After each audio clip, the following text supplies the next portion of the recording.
E anche questa mattina, buongiorno, buongiorno, apriamo questo 2026 con questa bellissima musica, Sinfonie di un dono, per ricordare che forse grazie anche alla musica, all'arte, alla bellezza riusciremo veramente a far capire quanti bravi ragazzi abbiamo. Avete visto anche chi ha potuto vederlo, il musical ieri sera, bellissimo, travolgente, emozionante, fatto soprattutto da ragazzi nel nome di Papa Francesco, un segno di pace, di carità e di misericordia, perché questi sono i nostri giovani, quelli che avete visto che suonavano, quello che avete visto ieri sera nei musical, quelli che creano in continuazione ma non li vediamo. Non li vediamo perché? Perché qualcuno ci ha diviso, ecco, i diversamente agili, guai farli vedere, ancora ci sono genitori che li nascondono, ecco, fanno fatica a trovare lavoro, fanno fatica a far capire che loro esistano, che dovrebbero vivere la quotidianità che viviamo sempre noi.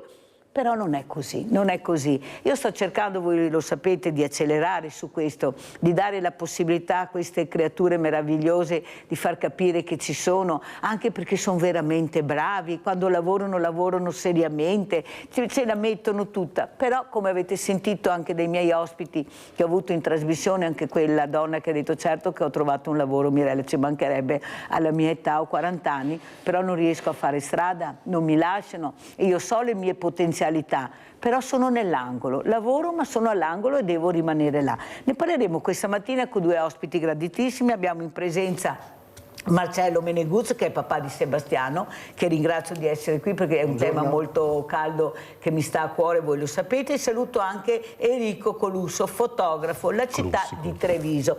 Parleremo di questa città meravigliosa, della fotografia, ecco, dell'arte, della bellezza della fotografia.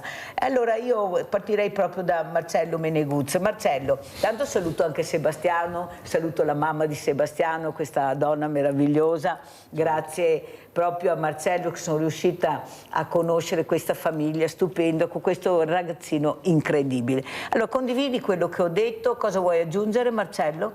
No, aggiungo, condivido appieno la tua forza che ci metti per esaltare questo problema, perché giustamente come si parlava anche con Enrico e come abbiamo parlato altre volte assieme, è un problema che se ne parla, però praticamente le forze che mettono a disposizione per aiutare più possibilmente questi bimbi sono sempre, tra virgolette, risicate. Ed è grazie a te, alla tua trasmissione come la tua, che possono spingere qualcuno in alto a dire aspetta che guardiamo bene anche queste persone, perché un bambino, una persona normale si relaziona a tu per tu con una persona, in botta risposta senza problemi. Con una persona speciale si ha molta più difficoltà e quindi alle volte cosa succede? Che tante persone parlano un minuto, due assieme, ci provano e poi abbandonano un po' la discussione, il gioco, parlo nel caso di Sebastiano, e quindi da genitore è sempre difficile vedere queste situazioni. Ci proviamo noi tutti i giorni, perché anche come nel caso di Sebastiano dobbiamo seguirlo 24 ore. Raccontiamo ecco, chi è Sebastiano e perché sei qui per difendere questa creatura e per cercare anche tu di portare avanti quello che aspetterebbe di diritto a Sebastiano, la scuola, il divertimento, la socializzazione, lo sport. Prego. Allora, Sebastiano è un bimbo di 10 anni stupendo, perché è un bimbo molto coccolo e poi tu l'hai conosciuto, quindi un bambino felice dal canto suo, ma perché gli procuriamo un po' sempre qualcosa da portare avanti. Lui ha questa disabilità, diciamo, di connessione e poi sai che è anche epilettico e praticamente riusciamo a porlo in qualche situazione. Abbiamo con lo sport siamo riusciti a inserirlo nel rugby integrato del Villorba, con una squadra di educatori molto ma molto speciale, e lì ci va volentieri, molto volentieri. Nella scuola abbiamo trovato anche là, adesso da un paio d'anni, una maestra e un assistente sociale molto ma molto validi, che lo spronano. Con le amicizie si relaziona, diciamo, pochissimo. Marcello, per arrivare a questo, però hai faticato, hai trovato molto paletti, adesso riesci finalmente a respirare, ma mi raccontavi che è stato molto difficile il percorso a trovare queste persone sensibili, preparate, perché stiamo parlando di professionisti, sì. Questi ragazzi ci vogliono dei professionisti, non è che qualcuno possa diventare educatore all'improvviso anche a scuola e seguire questi ragazzi, ci vogliono dei bravi professionisti, o sbaglio? No, è vero, infatti, ripeto, ho detto, negli ultimi 2 anni abbiamo trovato delle persone fantastiche, sia per quanto riguarda lo sport, sia per quanto riguarda la scuola, e li ringrazio tutti quanti. E, diciamo che la fatica c'è ancora, Mirella, perché la fatica c'è sempre, perché questo bambino purtroppo non è autonomo, bisogna sempre stargli dietro. Poi è un bambino che ti presta anche poca attenzione, quindi devi essere sempre pronto a proporre un qualcosa di nuovo, e non è facile. Abbiamo trovato anche supporto dalla nostra famiglia di Conegliano, che siamo seguiti là e siamo seguiti abbastanza bene anche lì. Però adesso abbiamo pensato anche nella scuola, adesso lui sta facendo la scuola normale come tutti gli altri bambini. Per quanto riguarda... All'insegnante di sostegno? Sì, l'insegnante di sostegno, che è bravissima. Si trova bene? È bravissima. Sentite? La Maria Teresa, devo dire, della scuola elementare di Spresiano, è una signora maestra. È una signora maestra. Una grande persona. Allora andiamo a vedere anche queste foto che ha portato Enrico Colussi della città di Treviso per parlare della fotografia. Ecco, io a microfoni spenti parlavo con questi 2 ospiti perché l'idea è quella di creare una mostra con la creatività di questi ragazzi, con le foto di questi ragazzi.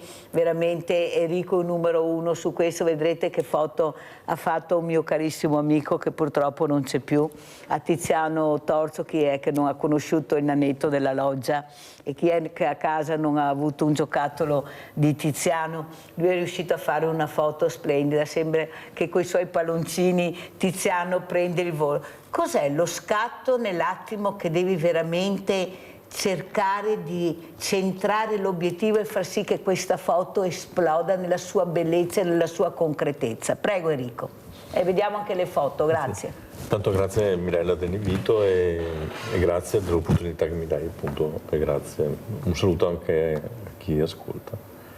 E niente, la fotografia.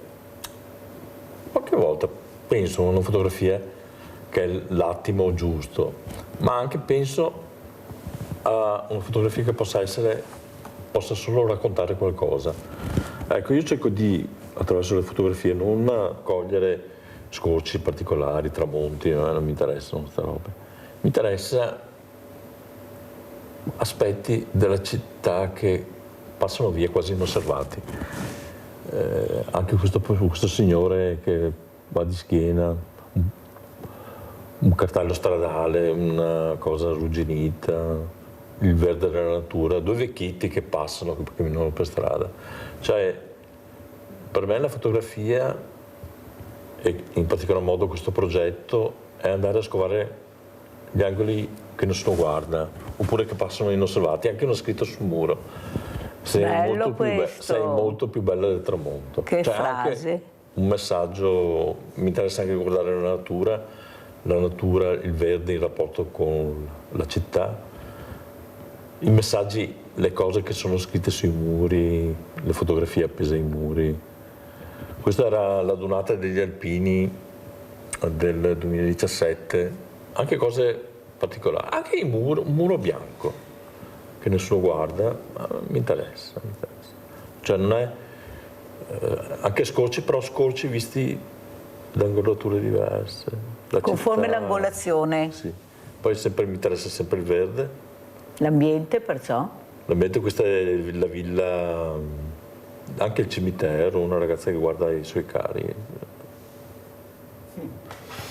Enrico, cos'è interessa. diversamente agile per te, la persona veramente che fai fatica anche a capire quando la trovi, se riesci a fotografarla, se puoi fotografarla, c'è la privacy, tante cose, e magari in quel momento hai centrato l'obiettivo, hai visto un qualcosa che potrebbe diventare una foto bellissima, però bisogna fermarsi, non è come avere una persona normale, perché c'è questa diversamente agilità, come la chiamo io, che ti frena. Non è che puoi fotografare come puoi fotografare magari, ecco, come abbiamo visto le foto di adesso. Beh, se devo fare un ritratto, il progetto dei ritratti è un'altra cosa, vuol dire avvicinarsi e guardare la persona, ascoltare la persona. E il lavoro che io farei rivolto alla disabilità o alle persone speciali, mi avvicinerei proprio a fare il ritratto delle persone, guardarle sul volto, guardare le loro emozioni, cioè raccontare attraverso il ritratto anche le loro emozioni, guardarle proprio, cioè, si guardano. L'emozione, vedi che è la parola che io volevo sentire. Il volto racconta. Cogliere l'emozione. Cioè, se io mi avvicino a tuo figlio e gli guardo, ascolto il suo volto, scopro cose che...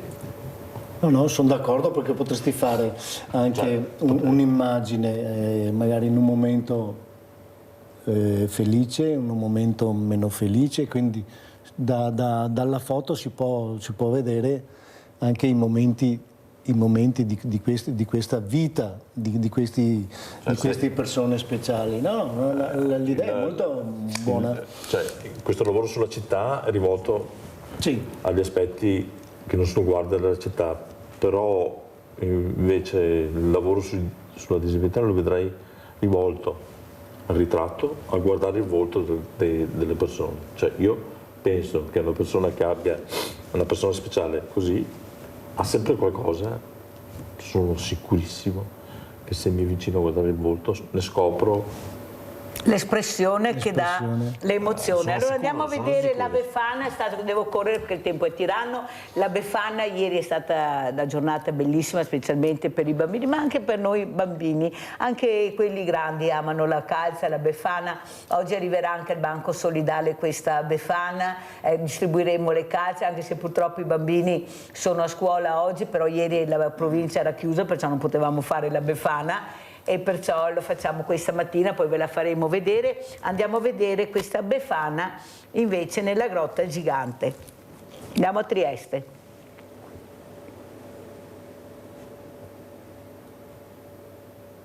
Fuori la coltre bianca di neve, dentro lo spettacolo di sempre. Consueto appuntamento con la Befana in Grotta Gigante, l'evento che da 42 anni richiama nella caverna centinaia di curiosi. In occasione dell'Epifania alle 15, gli speleologi hanno proposto al pubblico un pomeriggio di emozioni e festa, calandosi in costume con i discensori dalla volta della cavità, per poi raggiungere gli spettatori radunati 100 metri più in basso sul fondo della Grotta Gigante. Sulle note della banda sono scesi come funamboli la Befana, i Re Magi, Babbo Natale, la Stella Cometa, ma anche i Muccocervi, i fantastici abitanti del sottosuolo carsico. Una volta atterrati tra il pubblico, i simpatici personaggi hanno rallegrato i bambini con dolcetti e caramelle. Per gli adulti invece un gruppetto di folcloristici vichinghi ha preparato l'intramontabile Gran Pampel, la bevanda alcolica calda dalla ricetta segreta che da sempre scalda gli animi degli speleologi durante le loro adunate. Il grido propiziatorio, quello consueto: Odino, Odino, non sta a mandare acqua, manda vino. Avete visto che grotta, ma avete visto che ambienti abbiamo, diciamo anche vicino, dove siamo a Trieste.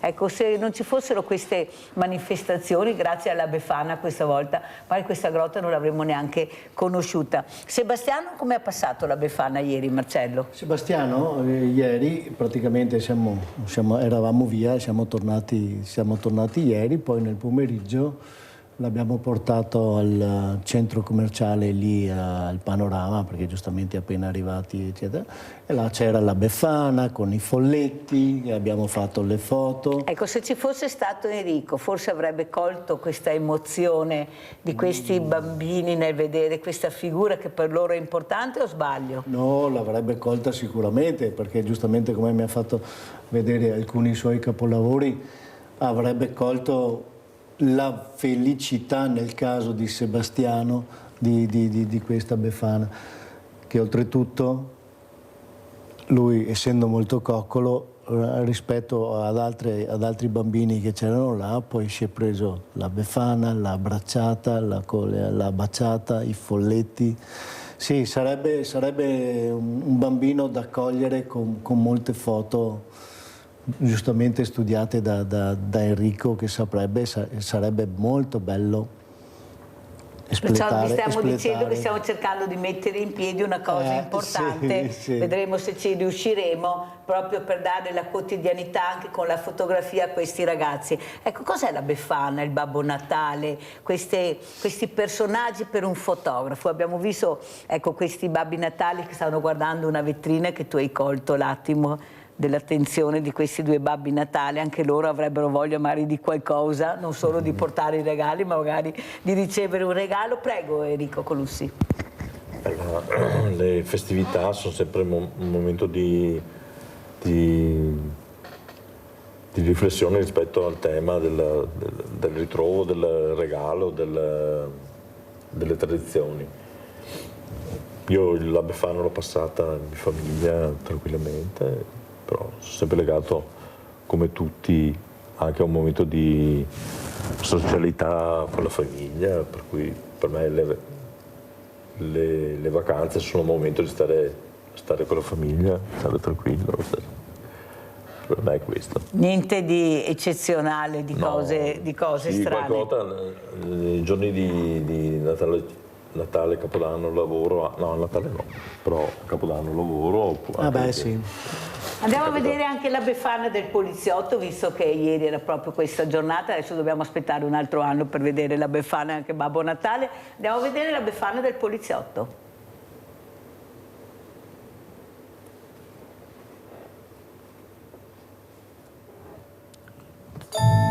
Noi del reparto volo di Venezia, della polizia, abbiamo avuto l'onore di portare in volo con noi sull'aereo niente meno che la Befana.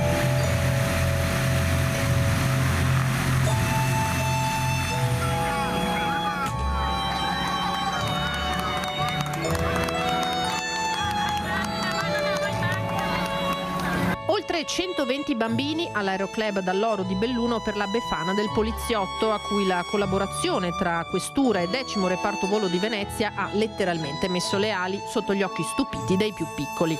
Bambini di tante associazioni e delle case famiglia che avevano avuto la possibilità di festeggiare con lei e di ricevere da lei la tanta agognata calza. La Befana era stanca e quindi non ha più volato con la scopa, ma è stata trasportata da un aereo della polizia. Il messaggio che è passato oggi ai bimbi è della vicinanza anche per loro del nostro motto esserci sempre vicini alla gente. Ringrazio vivamente la cittadinanza di Belluno che ha accolto l'iniziativa con grande entusiasmo. Iniziativa fortemente voluta proprio dal Questore della Rocca, supportato dai comuni di Belluno e Ponte nelle Alpi, dalla Proloco e dalla Misericordia di Longarone, oltre a numerose aziende locali. A impersonare la Befana una poliziotta aiutata da 2 piccoli elfi. Ci è parso veramente importante dare una mano e essere parte attiva nell'organizzazione della giornata, ed è stato bellissimo accogliere così tanti bambini in questo giorno di festa, quindi devo dire esperienza da ripetere che ci ha dato sicuramente tanto a tutti.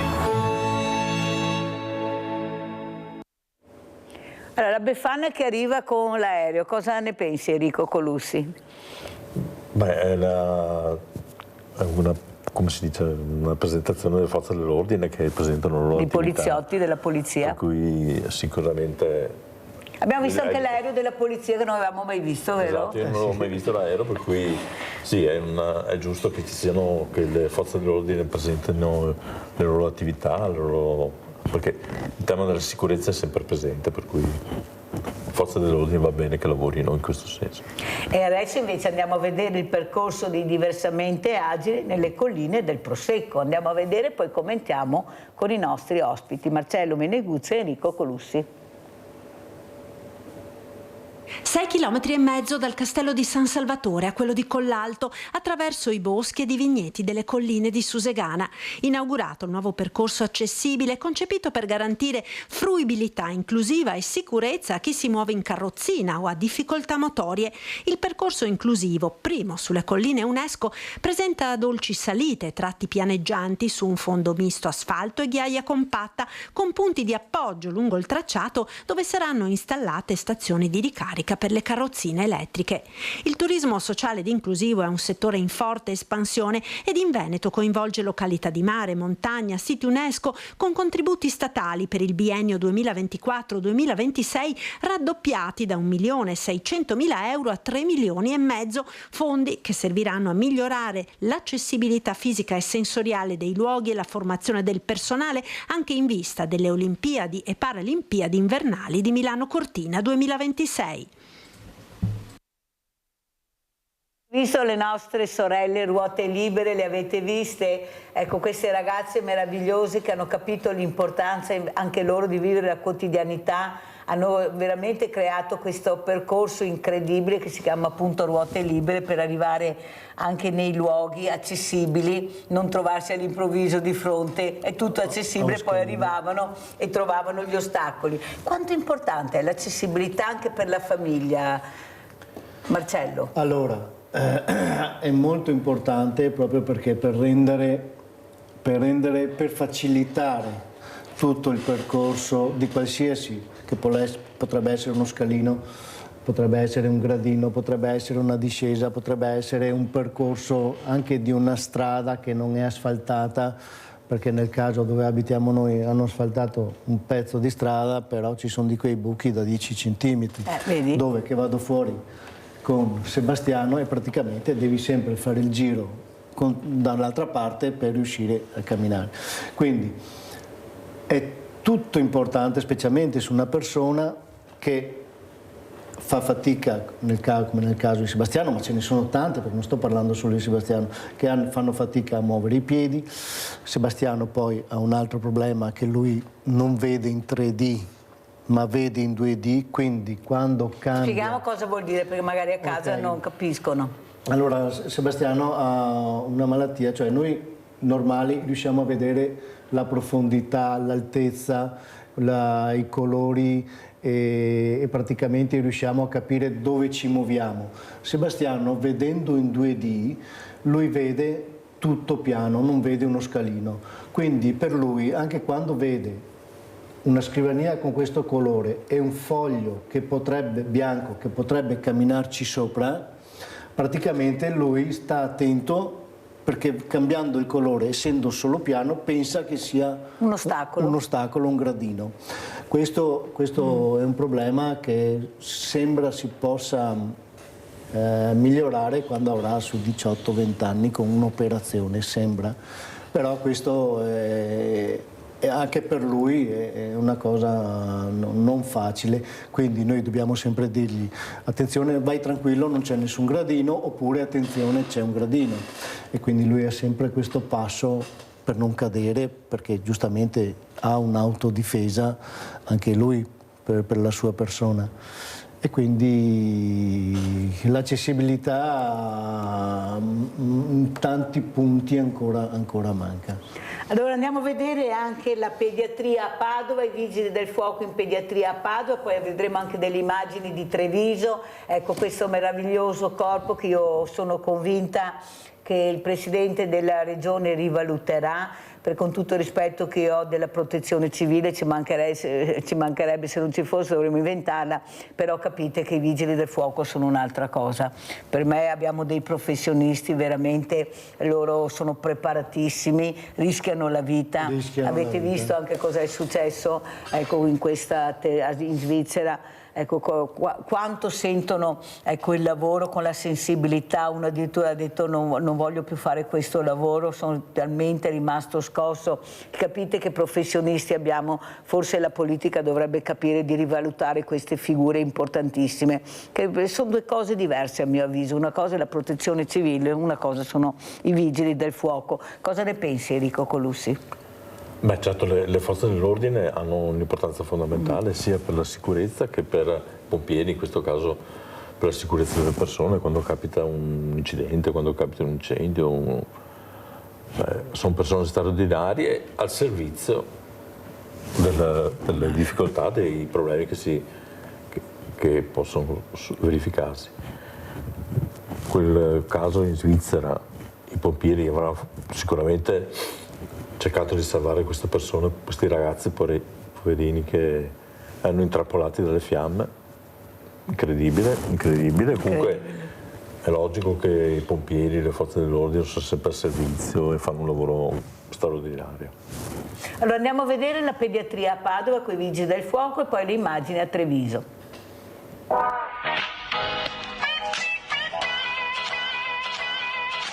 Ciao ragazzi, sono qua come tutti gli anni a fare la vacanza qui in pediatria e portare le pazienti per i sorrisi dei bambini. Ciao!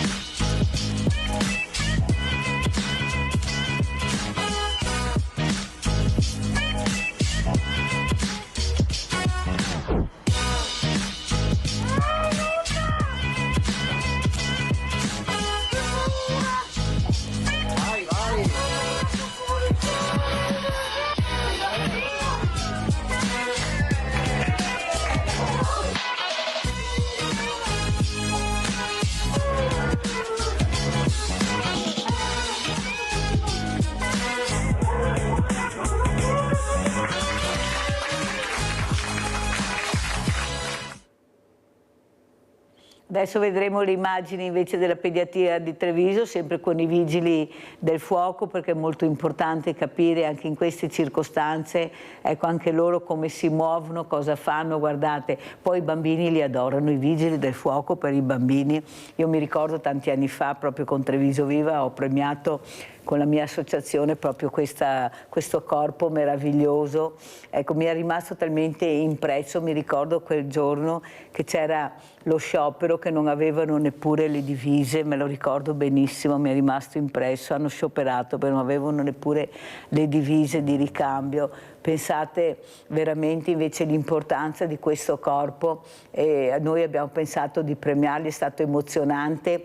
Voi non avete idea, i bambini quando vedevano questi camion, questa scala enorme che è salita sopra il Palazzo dei 300 per far vedere l'importanza anche dei mezzi che avevano a disposizione, però erano senza divise. Tanto per dirvi come gira in Italia, perché è giusto anche ricordare, la storia va ricordata, o sbaglio? Ecco, vedendo queste immagini, Enrico Colussi, cosa pensi? Come commenti, prego?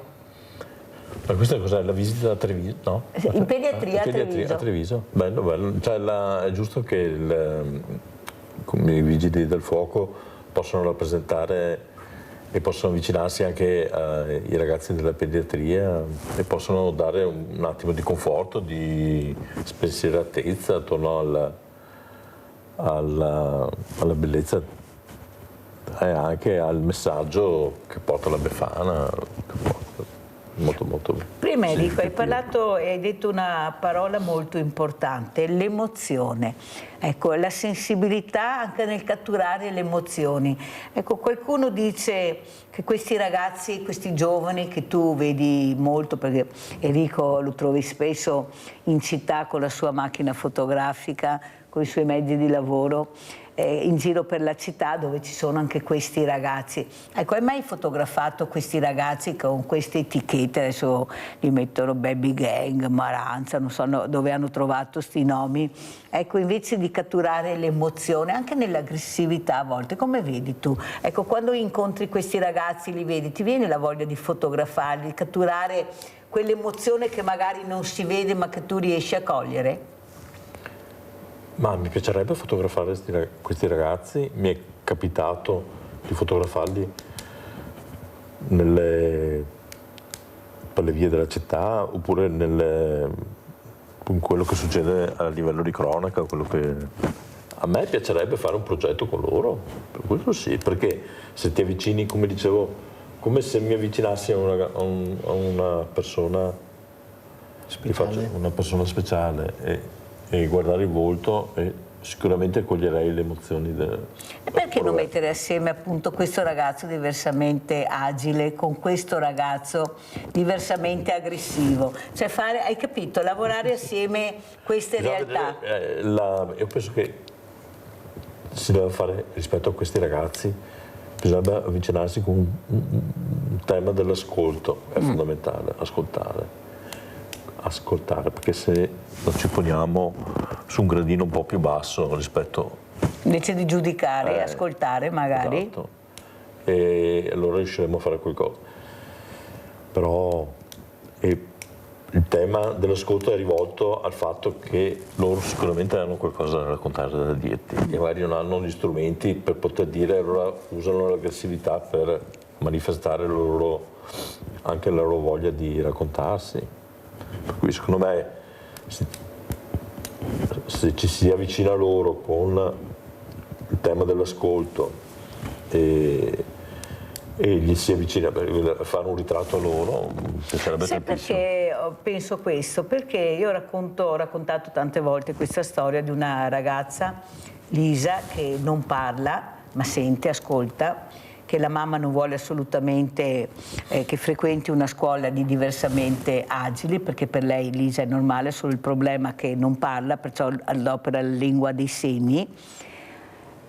E al Luna Park 2 anni fa di San Luca io ho preso Lisa perché lei voleva stare con i giovani, ha chiesto vorrei incontrare i miei coetanei, e l'ho portata proprio in questi gruppetti cosiddetti maranza, quelli strani. Più di qualcuno mi ha detto ma dove va Mirella con questa ragazzina? Io ho detto ciao ragazzi, Lisa vorrebbe conoscervi, vorrebbe salutarvi, ecco questa è Lisa, Lisa non parla ma sente. E sai cosa hanno fatto, Enrico? La prima cosa, hanno abbracciato Lisa. Ecco. Vedi? Eccola. L'emozione di incontrare, loro hanno capito benissimo la fragilità di Lisa e l'hanno fatta sentire normale. Lei era al 7° cielo, tanto è vero che ha detto alla mamma io voglio venire tutti i giorni a Luna Park, incontrare queste persone. Perciò capite che forse l'emarginazione la stiamo facendo noi, non facendo e non usando la parola che tu hai detto che è l'ascolto.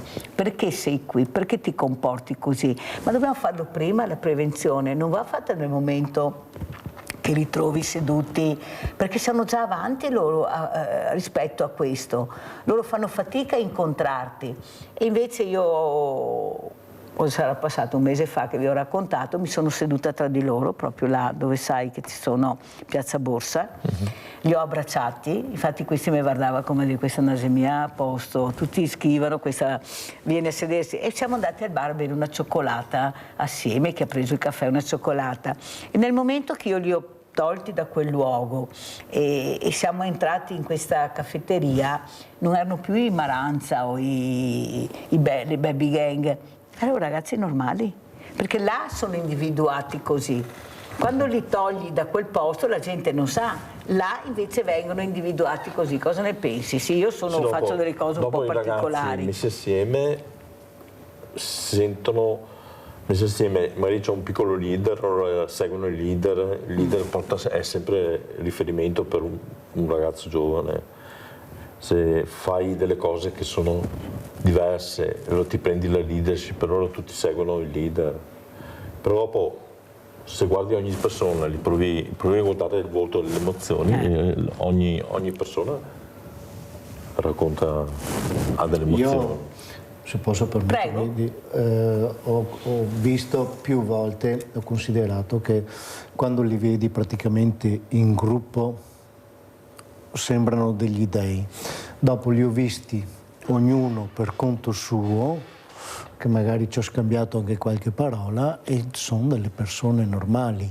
Quindi sembra che quando hanno questo incontro tutti quanti assieme cambino proprio la personalità. Dopo magari a casa o per strada sono persone normali quando sono da solo. Ecco perché qualche genitore dice: ma come mio figlio non è così, perché a casa si comporta in un altro modo.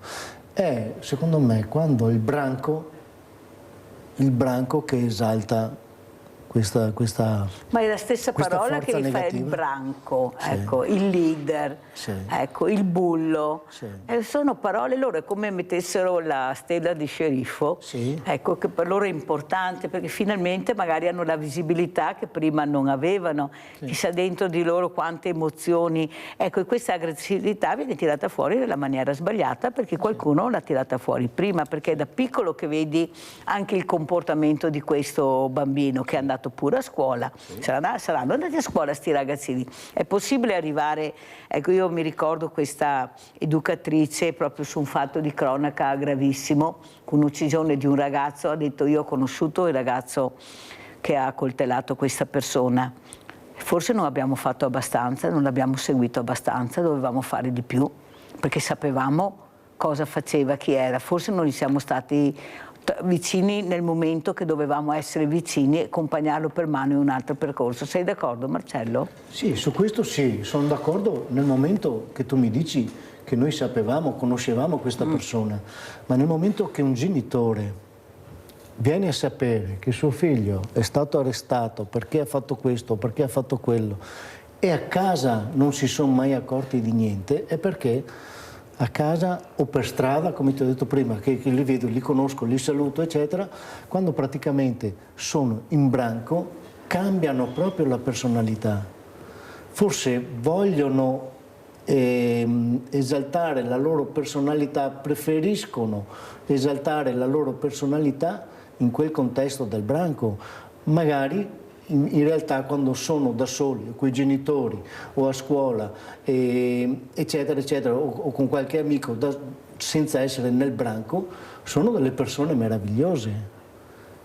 È questo che io non riesco a capire e mi allego e mi accollo al discorso che ha fatto Enrico, l'ascolto, che bisogna ascoltarli, ma ascoltarli prima se lo si sa. Ma se non lo si sa e lo vieni a scoprire nel momento, là bisogna intervenire e cercare di capire il perché. Come commenti le parole di Marcello Enrico Colussi? È sicuramente è un tema difficile, perché anche chi si occupa del sociale, almeno io mi confronto anche con gli operatori, c'è anche un settore, ci sono gli operatori di strada che devono una figura che dovrebbe essere tramite tra la società e questi giovani, e anche loro hanno le loro difficoltà nel rapportarsi a questi giovani. Non è un argomento semplice, No, assolutamente. Non è una cosa semplice. L'atteggiamento dell'ascolto è rivolto al fatto che bisogna vedere se dall'altra parte la gente vuole lasciarsi ascoltare, perché è importante l'ascolto, ma dopo su questo tema qui c'è anche bisogna vedere se io sono il giovane. Iniziamo intanto ad ascoltare quelli che vogliono essere ascoltati. Cominciamo anche là a dividere chi vuole fare un percorso per migliorare e chi non vuole farlo. Perché siccome facciamo sempre tutto assieme, poi non riesci a capire chi magari avrebbe piacere anche di dire qualcosa, di parlare, di esprimersi. Io ne ho avuto anche uno ospite e lui ha detto una cosa importantissima: non siamo quelli che pensate voi. Esatto. Non siamo tutti così. L'ascolto deve avere una prerogativa, il non giudizio. Non giudicare. Esatto, perché è importante, se io ascolto e giudico non è ascolto. Non ci deve essere giudizio, ci deve essere. Insomma, io mi metto a fianco di una persona e al tuo fianco vedo cosa posso aiutarti, posso fare questo, posso fare quello. Adesso invece non facciamo l'ascolto perché dobbiamo andare in pubblicità.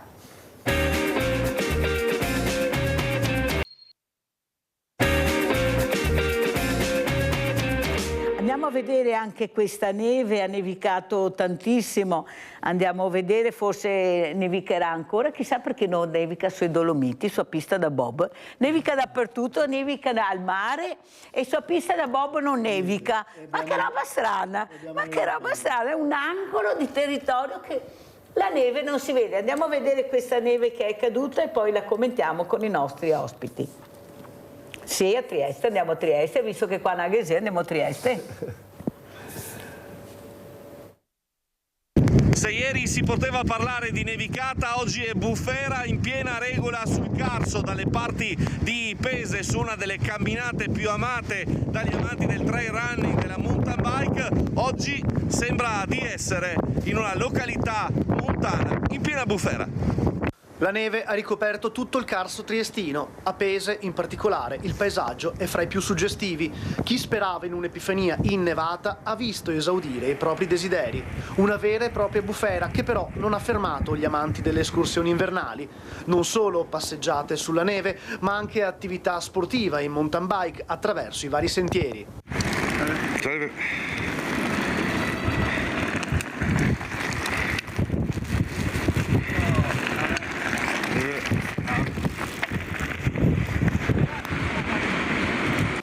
Ad accompagnare la neve, come da previsioni, c'è anche la bora, via via sempre più sostenuta a Trieste e su tutto il Carso, con raffiche fino a quasi 100 km/h.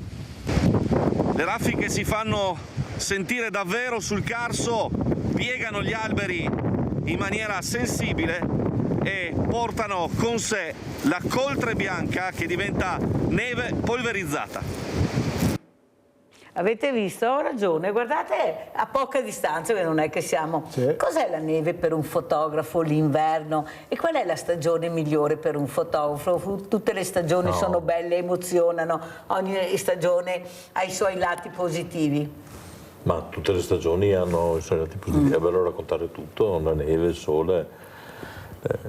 Poi la fotografia, il tema della fotografia è sempre la luce. Per cui la luce d'inverno è una bella luce, ci sono i giusti contrasti, è bello raccontare tutto, la natura. E personalmente qual è la stagione che ti piace di più? Forse l'estate. L'estate? Sì, forse l'estate che ci piace, ma anche l'inverno con la neve. E l'autunno che dicono invece con tutti questi colori per un fotografo? Ecco, indipendentemente da Enrico Colussi, ma fotografo Enrico Colussi qual è? Anche l'autunno con le foglie rosse e gialli, anche l'autunno quando le foglie muoiono hanno dei colori straordinari. Straordinari, bellissimi. Sì. Comunque, il tema delle stagioni, il tema della natura, il tema della città, la città in mezzo alla natura. La natura in mezzo alla città, bello raccontare tutto. Bello. Enrico, cos'è la natura, ecco, le stagioni per tuo figlio, per la tua famiglia? Ad esempio a te cos'è la stagione che piace di più, qual è? A me piacciono sia la primavera che l'estate, io adoro il caldo e quindi per me... La neve no, anche no. Sono andato a sciare ai miei tempi una volta, però anche no. E anche perché ci sono bei colori, sì, come dicevi te Mirella, in autunno, però secondo me ci sono più bei colori in primavera ed estate, trovi più colori. E poi il caldo ti apre di più, il freddo ti copri, il caldo ti spogli, quindi è una visione forse anche mentale diversa dalle stagioni, insomma. E allora andiamo a vedere questo popolo meraviglioso, i venezuelani, ecco, questi costumi, questi canti, andiamo a vedere proprio il vescovo con questi venezuelani, perché vedremo una chiesa diversa, una partecipazione diversa. Andiamo a vedere. Sono figlia di veneti, nata in Venezuela, molto orgogliosa di essere nata in Venezuela. Speriamo ci sia una vera pace. È preoccupata?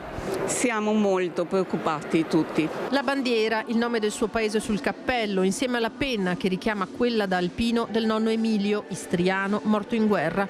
L'intervento americano in Venezuela e la crisi politica che ne è seguita irrompono alla Messa dei Popoli in Duomo, celebrata dal vescovo Monsignor Michele Tomasi davanti ai rappresentanti delle comunità straniere della diocesi.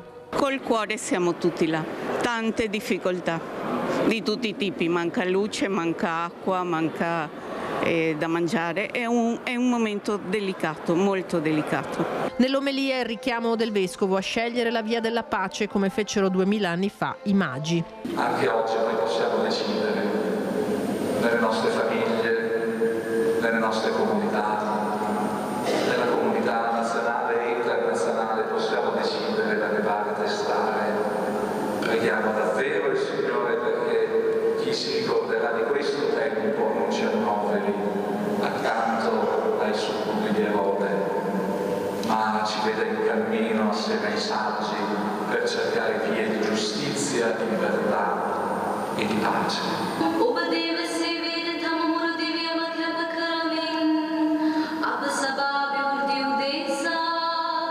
Sud America, Africa, Asia e la martoriata Ucraina. Aspettiamo tanto più presto per aver quella pace. Con tutto cuore stiamo anche pregando oggi e tanto per quel pace. Cosa ne pensa anche di quello che succede in Venezuela?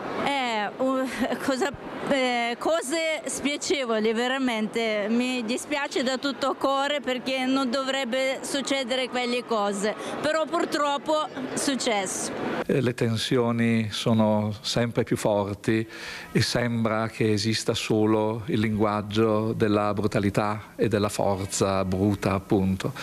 No, il linguaggio che dobbiamo imparare è quello della festa insieme, dell'ascoltarci, del fare spazio gli uni agli altri e di costruire anche qui da noi con queste popolazioni ponti e luoghi di pace.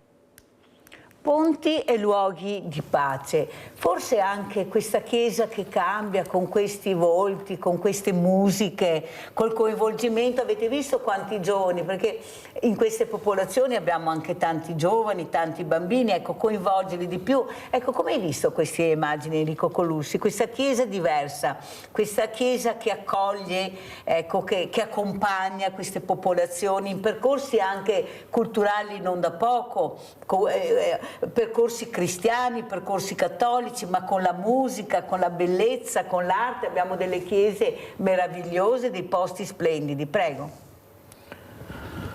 Beh, la Chiesa dice sempre siamo vicini ai fragili, agli ultimi. E sì, questo dovrebbe essere il tema, essere vicino agli ultimi, essere in grado di ascoltare gli ultimi, oppure anche i ragazzi riuscire ad ascoltare la Chiesa. Mi domando, la Chiesa è in grado di ascoltare anche questi ragazzi che hanno la voglia di essere giovani, la voglia di esprimersi, di fare qualcosa, e mi domando se la Chiesa è in grado di ascoltare. Enrico e Marcello? Allora, è bello vedere, queste immagini sono belle da vedere perché ti fa vedere un'inclusione, perché è un'inclusione di popoli ed è giusto che sia anche così, perché giustamente la globalizzazione ci porta un po' anche a questo. L'importante, come dice Enrico, che siano inclusi tutti, non solo mirati per un certo tipo di persone, mirate per un certo tipo di un altro. Questa è un'inclusione dove potevano starci un sacco, potevano starci tutte le popolazioni, potevano starci i bambini speciali, potevano starci i Maranza, potevano starci tutte le persone. Una Chiesa aperta. Una Chiesa aperta, esatto, una Chiesa aperta. Io la vedrei così. Allora il tempo è terminato. Enrico Colussi, come ci saluti, con quale messaggio? Ecco, come inizieremo questo 2026, prego.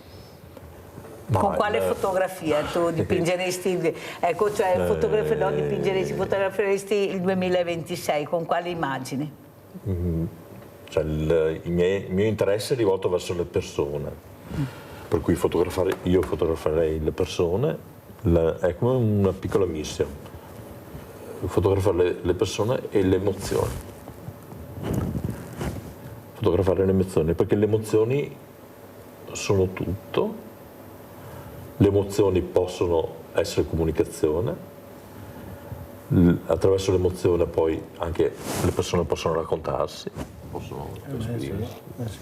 Anche il tuo figlio attraverso si emoziona anche lui. Anche le emozioni del volto, è tutto. Per me se riusciamo a soffermarci sulle nostre emozioni e quelle degli altri è importante.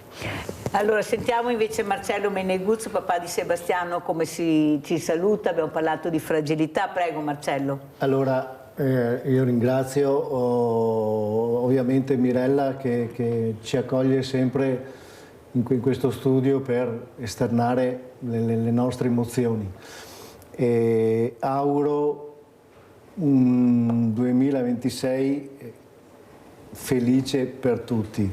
Spero che ci siano queste associazioni o diverse, come si dice, anche trasmissioni dove possiamo sempre portare più avanti questo problema, ma non solo per quanto riguarda la disabilità, ma anche proprio il sociale vero e proprio, esternato un po' a tutti.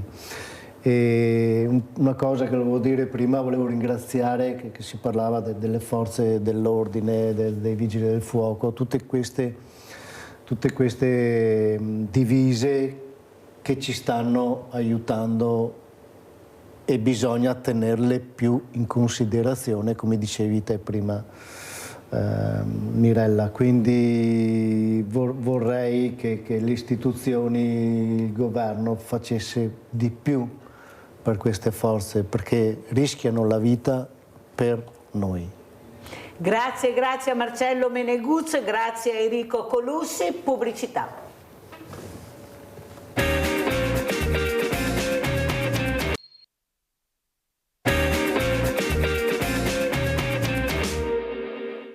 Aperto un'indagine per omicidio stradale nei confronti del 27enne che la notte tra il 31 dicembre e il 1 gennaio scorsi ha travolto e ucciso Luciana Tessarolo, 72 anni, in via Marangoni a San Zeno di Cassola.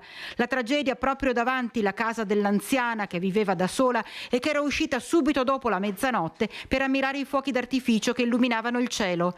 Oggi sul luogo del sinistro restano i fiori e una candela.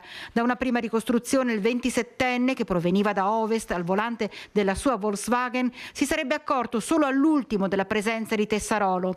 Ha sterzato per evitare di investirla, andando ad abbattere il muro di recinzione in cemento dell'abitazione antistante quella della vittima, ma con il retro dell'auto avrebbe colpito in pieno la donna. I sanitari del SUEM 118 hanno cercato di rianimarla, l'hanno trasportata in ospedale dove è espirata poco dopo. Sotto shock il conducente. La dinamica per capire cosa sia realmente successo è ora al vaglio dei carabinieri intervenuti sul posto. Tutte le ipotesi sono aperte, dalla velocità sostenuta in un tratto di strada che, nonostante ci sia il limite dei 30 km/h, vede sfrecciare le auto a qualsiasi ora del giorno e della notte, a una distrazione o alla scarsa illuminazione lamentata da alcuni residenti.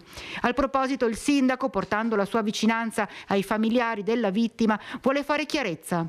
Chiaramente da parte mia e da parte di tutta l'amministrazione va il cordoglio alla famiglia, perché effettivamente è stata una tragedia. In realtà l'illuminazione nella parte a ovest provenendo dalla RASM, e la macchina proveniva proprio da lì, c'è tutta, a quell'ora erano tutti accesi i lampioni e quindi non è affatto riconducibile l'eventuale incidente appunto alla mancanza di illuminazione su quel tratto. C'è un lampione più avanti che è stato abbattuto qualche tempo fa e che deve essere ripristinato, rimesso, ma non c'entra assolutamente nulla con il tratto di strada interessato dall'incidente. Stangerlin ribadisce la velocità sostenuta lungo via Marangoni da chi percorre quel tratto di strada già teatro di incidenti mortali. È una strada che sarà sicuramente oggetto di provvedimenti in futuro per capire e vedere di trovare delle soluzioni che rallentino. Allora ringrazio e saluto veramente la professoressa Giuseppina Cassaniti, Presidente Associazione Italiana Familiari Vittime della Strada.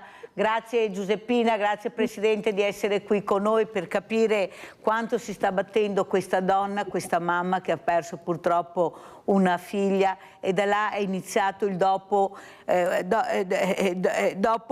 Cassaniti, un percorso molto duro, diverso, proprio per cercare di capire cosa fare per aiutare queste famiglie, questi genitori che si vedono veramente distrutta la vita. Ecco, lei si è riboccata le maniche e ha creato questa importantissima associazione a livello nazionale. Saluto e ringrazio anche il sindaco di Valdobbiadene, Luciano Fregonese, di essere con noi. Grazie Sindaco, come sta? Grazie, buongiorno. No, sto bene, qualche acciacco di stagione, ma sto bene, grazie per Mi fa piacere. Allora partirei proprio dalla Presidente Giuseppina Cassaniti. Allora Giuseppina, cosa ci racconti? Com'è la situazione? Questa Europa ascolterà le tue parole, il tuo buon senso per cercare di migliorare e di perdere meno giovani e meno persone possibili. Prego Giuseppina. Ma guarda, come hai detto tu, io sono stata coinvolta pensando che non poteva toccare ai miei figli questa sorte, diciamo. A mia figlia a 17 anni è stata uccisa sul marciapiede di fronte casa. Ho visto la pessima gestione del processo da parte della giustizia. Ho riscontrato che noi familiari di vittime non abbiamo un ruolo necessario nella gestione del processo. Il processo si gestisce tra il pubblico ministero e l'imputato. Noi non abbiamo gli stessi diritti dell'imputato. Abbiamo scoperto che non possiamo fare appello perché lo deve fare il pubblico ministero. Noi non possiamo dire nulla sul patteggiamento, eccetera. Quindi da parte della giustizia, non solo questo, ma ti voglio dire, nel caso mio c'è stata anche la sostituzione del conducente alla guida, perché chi ha ucciso Valeria è stato il figlio di un notabile della giustizia. E quindi quando poi, siccome il fatto era notorio a Messina, si succedevano i giudici, a un certo punto è arrivata una giudice napoletana che ha rinviato a giudizio la sorella di colui che si è sostituito alla guida. Ho chiamato l'avvocato da Roma, ho detto devi venire perché la falsa testimonianza ha danneggiato il nostro diritto alla verità. Pensavamo di avere, io credevo che avevamo diritto alla verità, perché poi è la finalità fondamentale della giustizia. Ebbene, viene l'avvocato Gianmarco Cesari, che oggi non c'è più, purtroppo era una spalla per l'associazione, effettivamente un grande aiuto, ma il pubblico ministero in quell'occasione ha detto al giudice, questa cosa mi ha fatto veramente diventare stordita, insomma, il pubblico ministero ha detto al giudice, la famiglia Mastroianni non si può costituire parte civile perché la falsa testimonianza danneggia lo Stato, non la persona. In quel momento io ho capito che noi, familiari di vittime, non abbiamo la dignità di persone, cioè non ci può essere un codice che stabilisce una cosa di questo genere, cioè ciò che danneggia lo Stato insomma danneggia pure le persone, perché le conseguenze ricadono sulle persone. E quindi la cosa che ho detto all'avvocato, ho detto ma veramente così sono impostati i codici? Cioè mi sono ricordata appunto dagli studi di filosofia che Hobbes diceva che lo Stato totalitario è come il Leviatano, come questo mostro che risucchia la persona. E allora io ho detto, ma noi siamo non più in uno Stato totalitario, siamo in uno Stato di diritto, laddove le istituzioni hanno il dovere di garantire i diritti umani e il diritto alla vita è un diritto prioritario. E tuttavia si vede che questa consapevolezza non passa in coloro che gestiscono la giustizia, perché secondo me sono proprio loro che dovrebbero apportare quelle modifiche, cioè coloro che gestiscono proprio la giustizia, i magistrati e gli stessi avvocati debbono fare in modo che ci sia un cambiamento, un miglioramento a livello di che cosa? Dei codici, a livello proprio della gestione del processo, perché ho sentito dire tante volte nell'ambito dei processi che che è detto nell'ambito, diciamo, del bilancio, anzi, che fa la giustizia ogni anno, al quale io partecipo. Io ho fatto ogni anno una comunicazione chiedendo giustizia per le vittime, e ho sentito dire ai giudici che purtroppo sono lunghi i tempi della giustizia, e affermano, e questa è una cosa grave secondo me, affermano che una giustizia ritardata è una giustizia negata. E allora cosa faccio io? Cosa penso io dentro di me? Rifletto e dico: loro che sanno che devono dare giustizia affermano che non possono dare giustizia, e sono pagati per dare giustizia invece. Ecco, Grazie Presidente, sentiamo anche cosa ne pensa il Sindaco Luciano Fregonese. Devo correre, Presidente, sennò non ce la faccio, di questa donna, di questa madre che nonostante tante avversità sta cercando ancora di rincorrere la giustizia e di avere giustizia. Prego Sindaco. Sì, grazie, intanto tutta la mia vicinanza, solidarietà alla signora e a tutte le associazioni dei familiari di vittime di incidenti stradali per quello che fanno per tenere sempre alta l'attenzione sia nella sensibilizzazione alla sicurezza stradale, sia nel diritto di vedersi insomma rappresentati in seno alla giustizia. Quanto ho sentito, non conosco il caso specifico, ma da quanto ho sentito, insomma, credo che la signora abbia completamente ragione. Insomma, i diritti dello Stato in realtà passano sempre e comunque attraverso i diritti delle singole persone. C'è molto da fare a livello di giustizia e sicuramente c'è ancora molto da fare in termini di sicurezza stradale, della cultura della sicurezza stradale, perché non ho i dati del 2025, ma ricordo bene i dati del 24. Stiamo parlando di più di 3.000 decessi all'anno a causa di incidenti stradali, quindi 8 decessi al giorno e più di 600-650 feriti al giorno. Sono numeri che fanno rabbrividire, ci fanno capire quanto lontani siamo ancora culturalmente dal rendere insomma le strade, i percorsi, i camminamenti sicuri per noi, per i nostri figli, per le persone che vivono all'interno dei contesti nei quali hanno tutto il diritto di sentirsi sempre e comunque sicuri. Senta Sindaco, come ha commentato, penso che le abbia sentito le parole del Sindaco di questa terribile tragedia in Svizzera, dove veramente abbiamo sentito che i controlli da anni non si facevano. Eppure il Sindaco è responsabile della salute dei propri cittadini. Ecco, come mai questi controlli non venivano fatti? Il Sindaco ha detto ne abbiamo fatti più di 1.000, ho capito, ma non sono stati fatti in questo locale. E si può fingere di non vedere quando le cose sono evidenti? Forse perché sono località molto frequentate da molti VIP o figli di VIP, ecco, oppure c'è un business sotto. Lei come commenta questa terribile, tremenda, veramente disgrazia? Pensate, più di 40 morti, una cosa pazzesca, per non parlare di questi ragazzi in ospedale in fin di vita, che se anche usciranno dovranno fare delle cure continuamente per tantissimi anni, quasi per sempre. Prego Sindaco. È una tragedia immane che ha colpito tutti, perché anche per il fatto che chiunque adulto o giovane avrebbe potuto trovarsi in quella situazione. Lì troppe cose non hanno funzionato, non erano state assolutamente prese in considerazione. Parlo ovviamente da quello che si è letto sui giornali, si è visto in TV, ma assolutamente la gestione della sicurezza non c'era personale adibito alla sicurezza, perché la sicurezza è un valore che spetta a ciascuno di noi in quello che fa quotidianamente, ma in alcune circostanze è doveroso avere persone formate che sappiano dare le indicazioni corrette. La prima cosa che mi ha scioccato quando ho visto le prime immagini è il fatto che la musica sia continuata.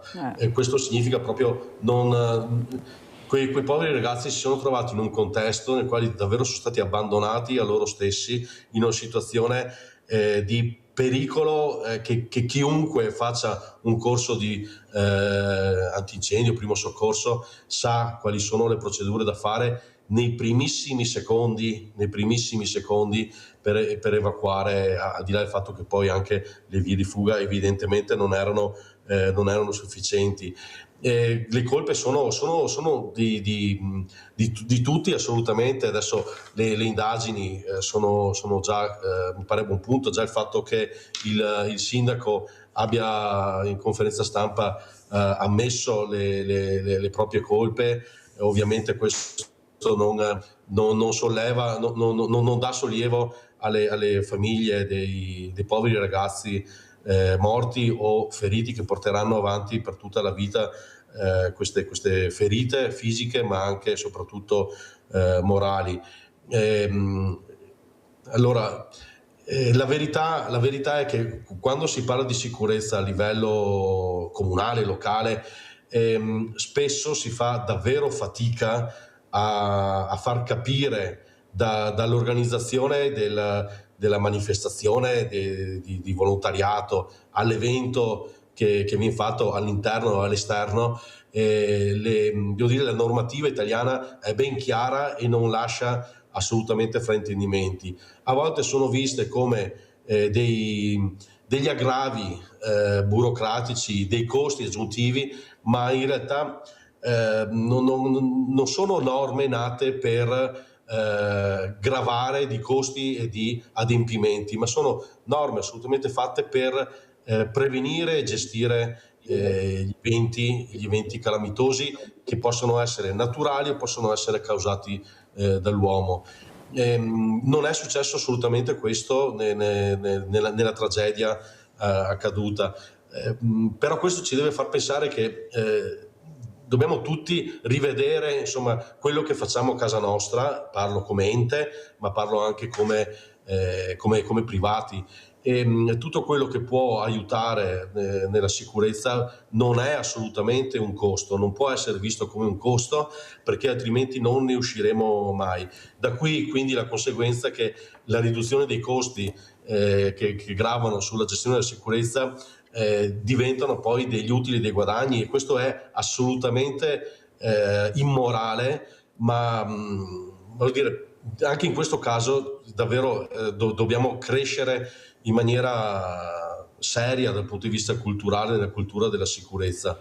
Mi ha colpito molto, sindaco Fregonese, le parole del sindaco. Alla domanda del giornalista: ma lei si dimette? No, non mi dimetto. Non le sembra che con 40 morti sul groppone, ecco, con indagini in corso, proprio per rispetto di queste morti, di queste famiglie, invece questo sindaco avrebbe fatto bene, a mio avviso, poi vorrei sentire lei, anche la professoressa Cassaniti, di fare un passo a lato, un passo indietro, in attesa di capire, perché non è che ci deve andare tanto lontano a cercare la responsabilità è anche nel comune, nell'amministrazione che non ha fatto i controlli, e questa amministrazione è presieduta da un sindaco che deve rispondere di questo. Prego, sindaco Fregonese. Io credo che nella testa e nell'animo del sindaco ci sia un turbamento incredibile in questi giorni, in queste ore, tali per cui qualsiasi cosa che dice o che fa insomma, potrebbe non essere la cosa giusta. Nel caso specifico che evidenzi tu, è vero, le dimissioni, ma non come gesto politico, perché qua nulla potrà ridare serenità, pace alle famiglie e riportare in vita i poveri ragazzi. Però quello di fare un passo indietro, di permettere alla giustizia che faccia il proprio corso e nell'ammettere le colpe con un gesto di responsabilità personale, che credo che questo sia doveroso. Io credo che non l'abbia fatto, ma per l'immediatezza delle cose, perché mi immagino nella sua situazione, io non saprei nemmeno come andare avanti.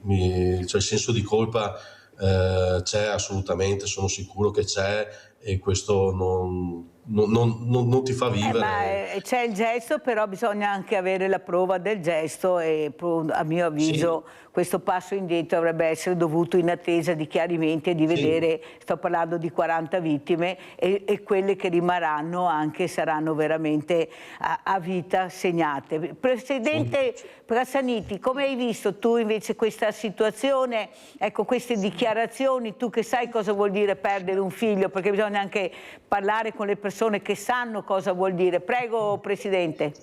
Sì, condivido perfettamente quello che ha detto il sindaco di Valdobbiadene, non mi ricordo come. Valdobbiadene. Insomma, il sindaco che ha parlato, diciamo, ecco, non mi ricordo il cognome. Fregonese. Condivido perfettamente, sì, Fregonese, perfettamente, perché anche io non saprei come vivere con questo gravissimo, dolorosissimo peso addosso, e quindi sarebbe, come dici anche tu, un gesto doveroso verso i familiari delle vittime, proprio per far capire che effettivamente si sente anche il peso di un errore commesso, perché quando io vi ho parlato dell'incidente, della situazione di mia figlia, non l'ho fatto per dire quello che mi è successo, ma per dire che le istituzioni debbono essere attenti a quello che fanno e debbono essere sostenute da disposizioni di legge che li impegnano a far sì che funzionino le finalità del loro compito, che sono quelle di garantire i diritti umani.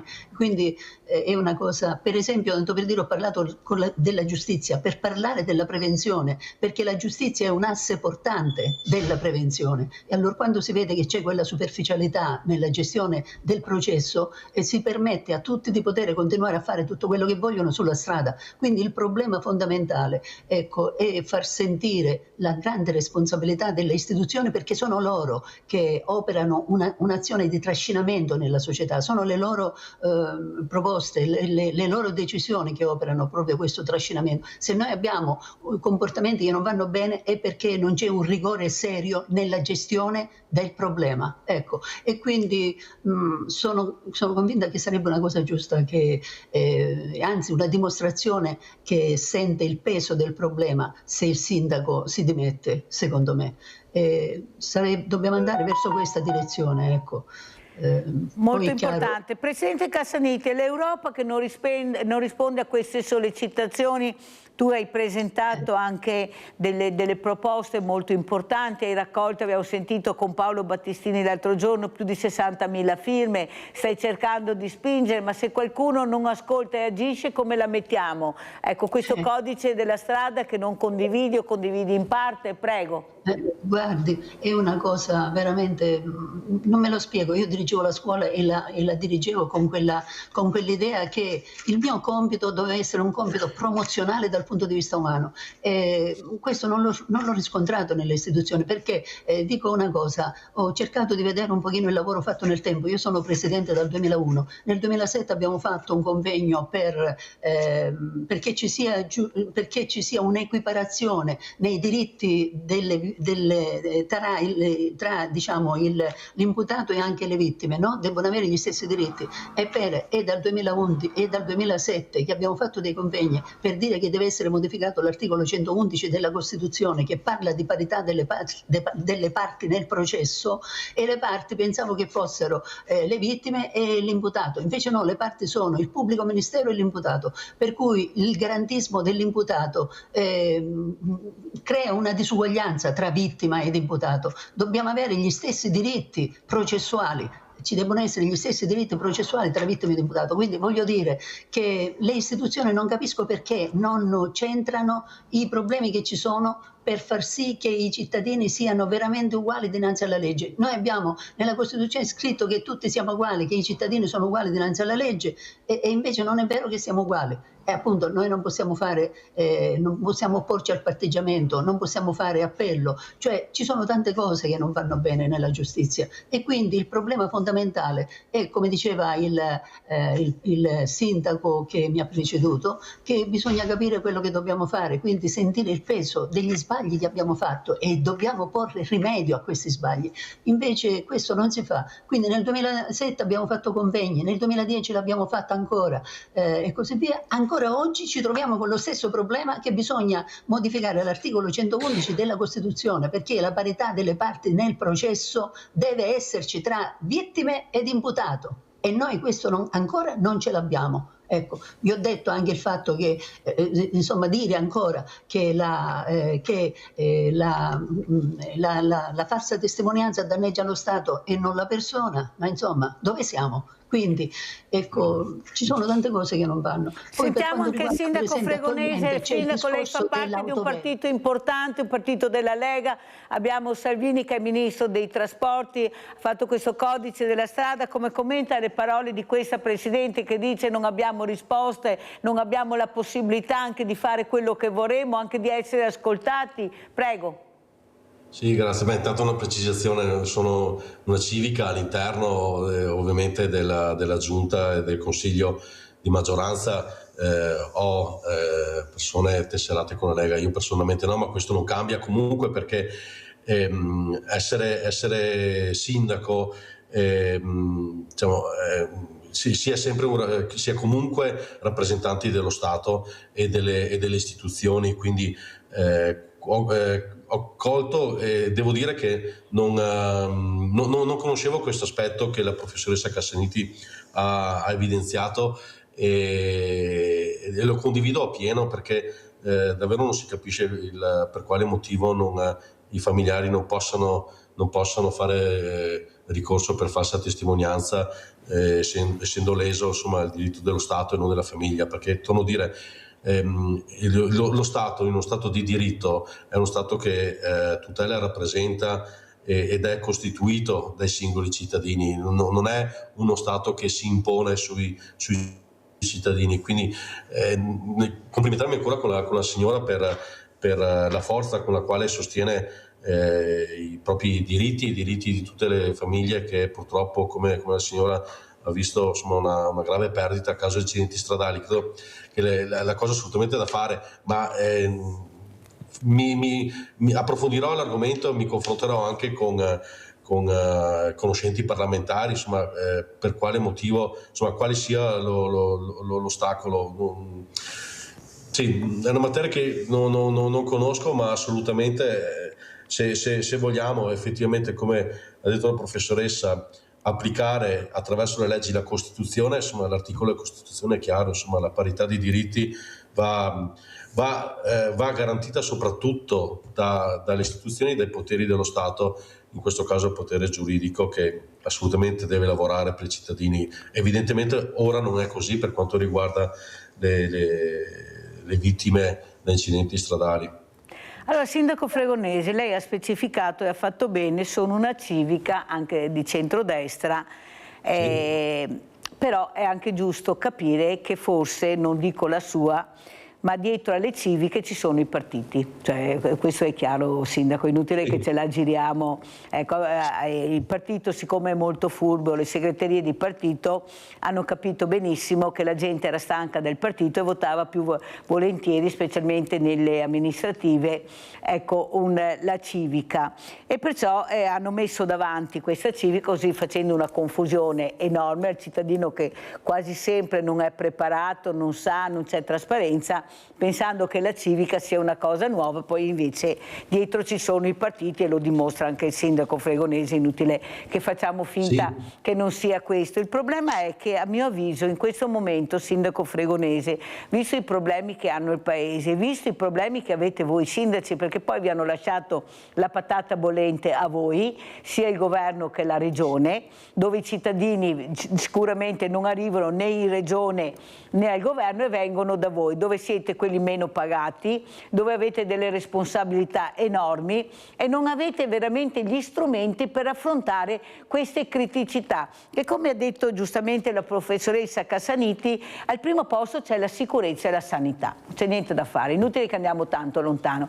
Questi sono i due temi importanti. Io capisco che abbiamo gli ospedali con dei chirurghi meravigliosi, con dei staff fantastici, però il problema è quando uno esce dall'ospedale, e così è come quando uno esce al mattino dalla strada, ognuno fa quello che vuole, tanto i controlli dove sono? Chi mi fermerà? Prego, sindaco. Sì, insomma, testo unico sugli enti locali 267 del 2000 dice chiaramente che il sindaco è autorità locale di sanità e sicurezza pubblica.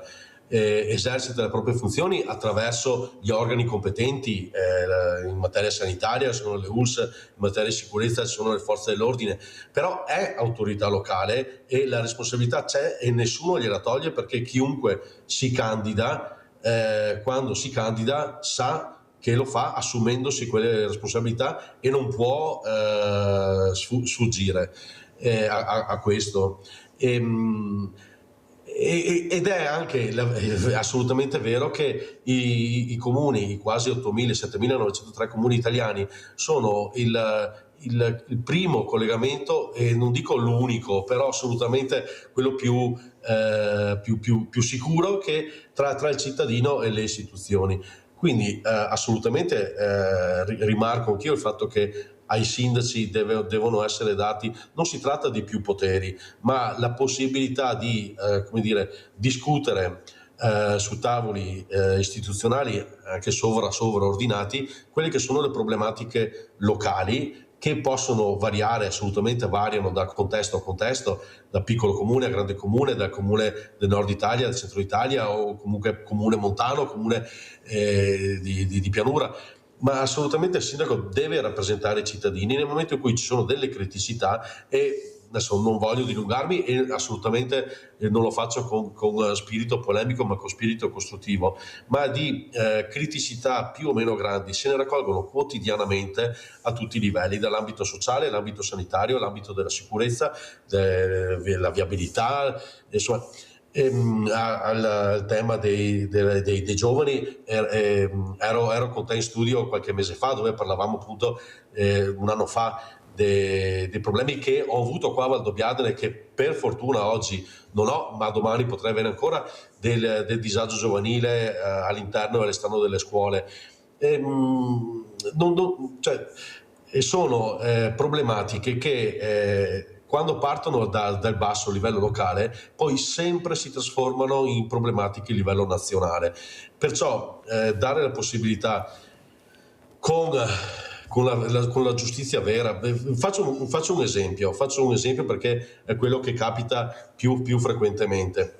Nel momento in cui ci sono dei furti o dei tentativi di furto in abitazione o in negozi, insomma, se non c'è la flagranza di reato non ci può essere l'arresto immediato, vale a dire, se ho delle video riprese dalle telecamere del servizio di sicurezza comunale che inquadrano gli autori di rapine e in maniera certa, sì, sono delle prove, ma questo non può comportare l'arresto immediato cautelativo della persona. E allora è chiaro che a volte ci si domanda: ma perché dobbiamo dotarci, spendere soldi pubblici dei cittadini di sistemi di videosorveglianza, se quando possono essere utilizzati in realtà sì sono delle prove che magari fra 3, 4, 5 anni, dopo una serie di reati commessi, possono portare la persona all'arresto. C'è bisogno di più sicurezza.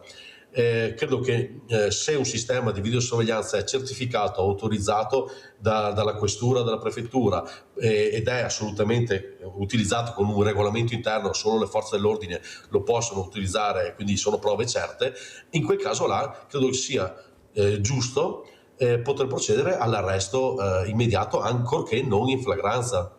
Sentiamo è un come esempio commenta. per dire, ci sono tante piccole cose certo. che da suggerimenti di sindaci che sono portavoci dei suggerimenti, filtrano quelle che sono le opinioni, le idee dei cittadini, e tra tante idee assolutamente ci sono quelle che possono essere utili e portate, trasformate in leggi. Allora, Presidente Cassaniti, abbiamo sentito un sindaco che anche lui dice quello che hai detto tu: non ci ascoltano, noi abbiamo dei problemi concreti che dovremmo portare avanti, ma non abbiamo gli strumenti per farli. Allora i genitori non vengono ascoltati, i familiari delle vittime non vengono ascoltati, non hanno la forza e neanche la possibilità di parlare, di fare determinate azioni. I sindaci nemmeno, ma allora la patata bollente rimane a chi? A questo punto io vorrei capire qual è la giustizia giustizia in Italia, qual è la sicurezza in Italia, dove vogliono andare a parare. Ecco, qualcuno dice non abbiamo i soldi, però i soldi si trovano quando vogliono, per fare le cose che loro hanno deciso di fare. Quando hanno deciso di non farle, allora dicono sempre non ci sono le possibilità economiche per fare questo. Risposta che è arrivata anche dall'Europa per i mezzi veramente di sicurezza che voi con la vostra associazione avete cercato di portare avanti. Prego, Presidente. Guardi, voglio dire questo, che il Sindaco ha ragione.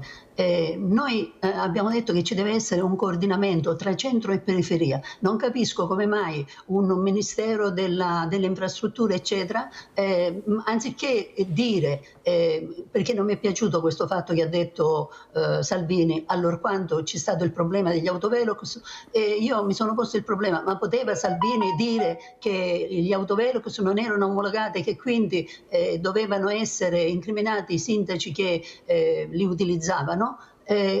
Prima di fare questo, proprio per il coordinamento e per l'unione che ci deve essere, perché fanno tutte parte della stessa struttura di una istituzione pubblica fondata sul diritto e anche sulla democrazia, doveva parlare con i sindaci per dire guardate che c'è questo problema, come facciamo, perché quello strumento o è omologato o non è omologato, o è omologato serviva come deterrente, e quindi poteva essere, c'è il discorso che potrebbe essere approvato o omologato, e invece questa cosa non l'hanno voluta fare, e quindi ci sono dei sindaci che sono denunziati perché tengono in piedi l'autovelox, sindaci che noi abbiamo sostenuto, per esempio il sindaco di Treviso, abbiamo detto che noi siamo disponibili ad aiutarlo anche con il nostro perito che abbiamo e gli avvocati eccetera, perché non va bene che si mettono in croce i sindaci perché utilizzano gli autovelox per fare cassa, cioè questa cosa non doveva venire fuori.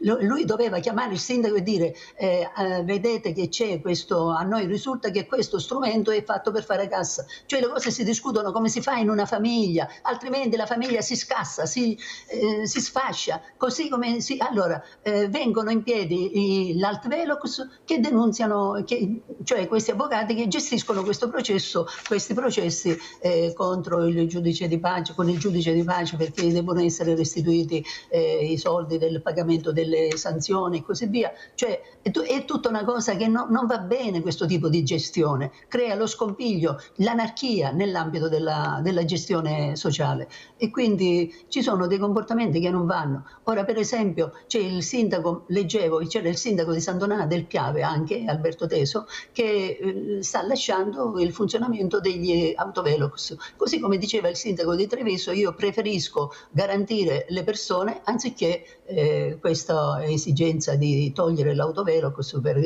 insomma. E poi non capisco, cioè come mai si continua ancora ad avere questo problema e non lo si risolve. Questo non riesco a capirlo. Allora, dobbiamo dire che abbiamo delle istituzioni che un po' fallimentari. Ecco, questo problema non doveva essere gestito in questo modo. Noi abbiamo, poi dice, ecco, siamo democratici. Io sono stata al tavolo della sicurezza stradale fatto da Salvini nel 2023, e ho lasciato anche le nostre indicazioni, le proposte, perché a noi come organismi sociali spetta di fare sensibilizzazione e proposte. Le decisioni sono delle istituzioni e quindi debbono avere la forza e il senso del dovere, perché siano istituzioni capaci di garantire la civiltà nella società. Ecco, per cui le cose che ho scritto in quel documento, perché io da Messina sono andata a Roma e quando poi eravamo circa 80 persone lì presenti e quindi non c'era neanche il tempo di intervenire, sì, sono intervenuta, dice, ma basta eccetera, ecco basta eccetera, dico lei pensa che io da Messina sono venuta a Roma per dire solo questo? Le lascio il documento che noi abbiamo stilato, e quel documento diceva che ci doveva essere una gestione diversa dal punto di vista pubblico delle istituzioni. Volevamo che ci fosse una rubrica fissa televisiva che metteva in evidenza che cosa stabilisce il piano nazionale della sicurezza stradale 2030, per esempio, no? In maniera che i cittadini sappiano attraverso le comunicazioni che si fanno tramite la televisione, cioè questa rubrica fissa televisiva, così come una volta c'era il maestro Manzi che gestiva il fatto, insegnava a leggere, a scrivere eccetera. Ecco, cerchiamo di utilizzare questo mezzo come un modo per documentare i problemi e quindi far capire ai cittadini, per esempio, Per esempio, tanto per dire, nel piano nazionale della sicurezza stradale c'è scritto che nel 2024 e nel 2027 si deve fare il monitoraggio. Il monitoraggio va fatto perché l'impegno e gli interventi devono essere finalizzati a raggiungere gli obiettivi, e gli obiettivi sono obiettivi europei che rientrano nel piano nazionale della sicurezza stradale in Italia, e significa che ogni decennio si deve raggiungere il meno 50% della strage rispetto al decennio precedente. Ebbene, a quel punto io ho fatto l'analisi un pochino del decennio 2011-2020 e ho visto che non abbiamo raggiunto il meno 50%, abbiamo raggiunto il meno 22,9%. Non ho sentito nessuna istituzione che abbia detto abbiamo fallito l'obiettivo. Ecco, e quindi ci dobbiamo mobilitare perché ci sia un cambiamento. Noi come persone dobbiamo, come si dice,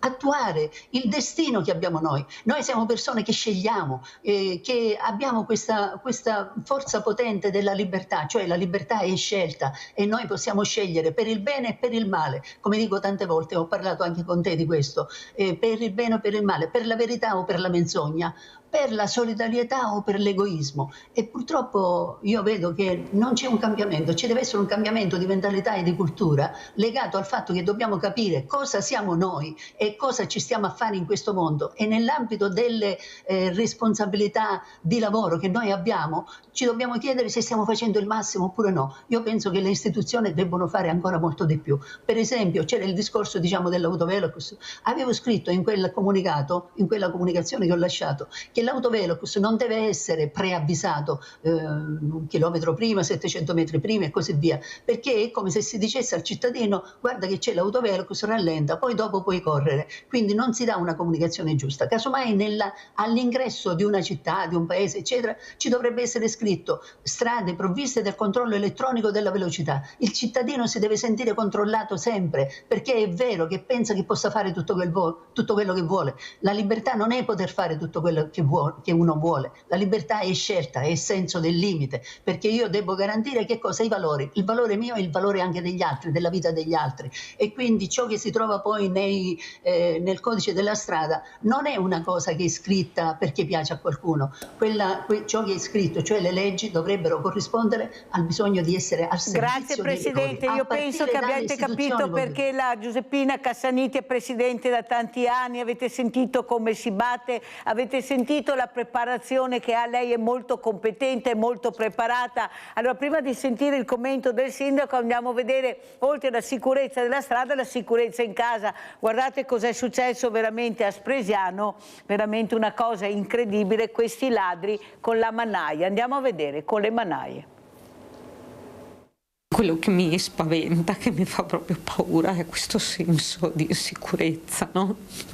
Perché comunque ormai mi rendo conto, insomma, che non serve niente, per cui non lo so. Hanno dovuto trascorrere la notte in albergo Roberta Dalla Libera, titolare di un negozio di abbigliamento a Bisnadello, e la sua famiglia. Al rientro nella loro abitazione in via Piave a Spresiano hanno trovato la casa svaligiata e 2 porte scassinate, quella al piano terra sul retro e quella della scala che conduce alla cucina, infissi che non si riusciva a chiudere. Impossibile dormire in casa dove al proprio posto non è rimasto praticamente niente. Devo dire che io ho avuto la sensazione che loro fossero dentro, perché ci siamo fermati un attimo sulla strada per decidere cosa fare, cosa prendere dall'auto, eccetera. E quando io sono entrata davanti alla porta questa d'ingresso, loro avevano messo 2 sedie della cucina a tenere la porta bloccata, per cui ho fatto fatica a entrare. Dopodiché ho visto questa aperta e siccome hanno trafugato dei borsoni, delle borse di un certo tipo, insomma, eccetera,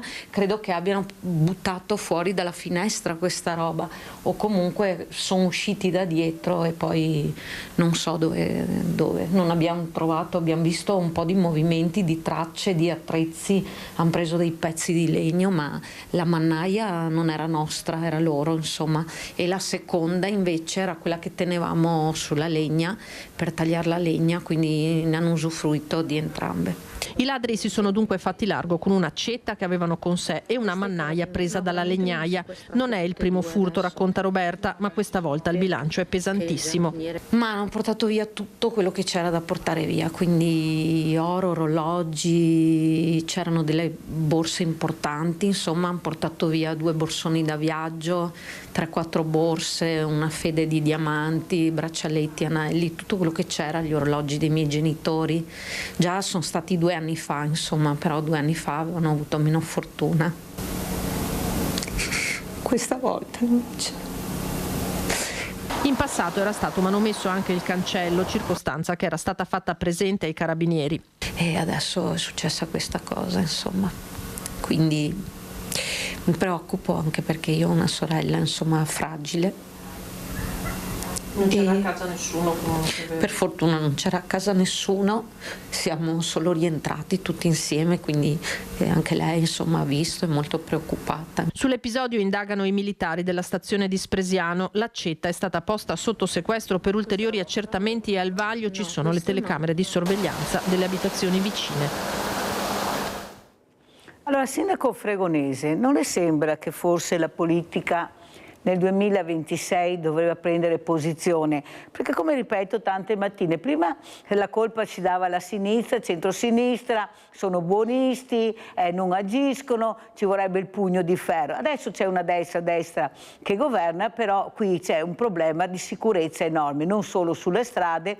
Tu arrivi a casa e dici bene o male questa mattina mi è andata bene, poi arrivi dentro casa e trovi queste situazioni. Ma avete visto con cosa sono entrati? Avete visto cosa hanno usato? Voi pensate se magari all'interno, ecco, loro entravano, magari trovavano questi ladri. Non le sembra che sarebbe il momento che la politica agisse, soprattutto come ha fatto col Ponte Morandi, superare la burocrazia, superare certi paletti che quando non hanno voglia di fare mettono davanti, è la burocrazia, però quando vuole la politica riesce a superare. Non le sembra che sia venuto il momento di veramente di pensare al popolo italiano, i cittadini italiani, a noi veneti, e di fermare questa veramente tragedia, perché non siamo più sicuri da nessuna parte. Basta che rintroviamo uno, non è che dobbiamo trovarne chissà quanti. Ecco, questi minori che tengono in ostaggio, questi bambini di 12 anni, ecco, ma sono minori, non si può fare niente. Mi sembra che bisogna che la politica cambi registro, perché li paghiamo per quello, non è che li paghiamo per non fare,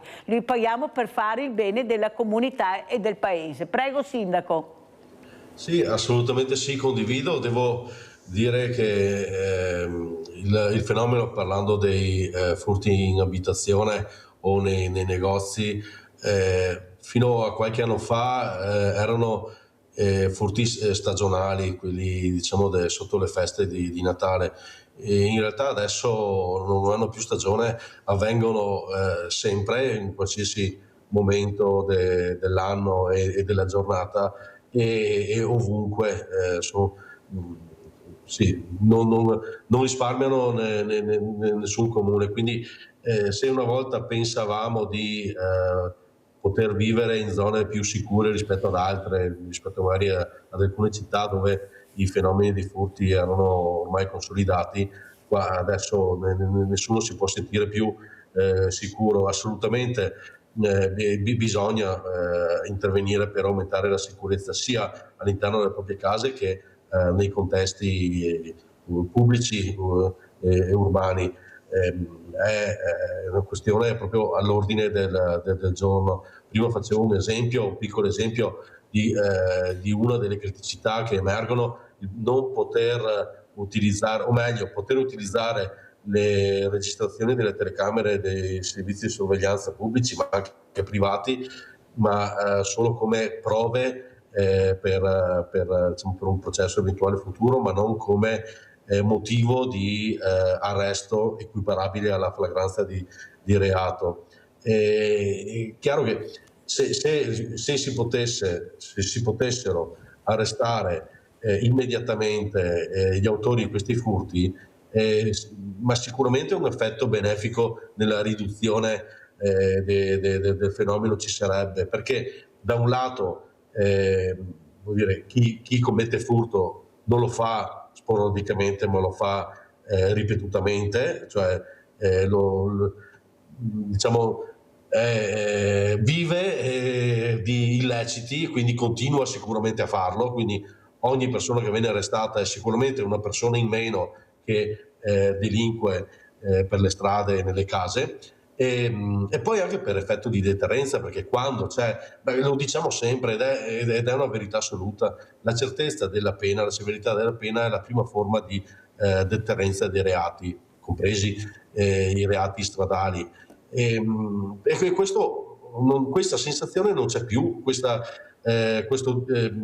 timore di commettere reati perché se ne pagano le conseguenze non c'è più, quindi permette a molti di delinquere perché sanno che vuol dire, poco rischiano, o se rischiano fra 4, 5, 6 anni. Nel frattempo chissà poi che strade prendono queste persone che vivono in una condizione continua di delinquenza, quindi possono solo aggravare la propria condizione. Sicuramente non mi aspetto che possano ritornare a una vita civile. Quindi effettivamente sono dei problemi seri da affrontare, perché stiamo parlando di reati che poi possono aggravarsi in altre forme di reato, o comunque persone che fanno della propria vita diciamo, un motivo continuo di reato contro la persona, contro le cose.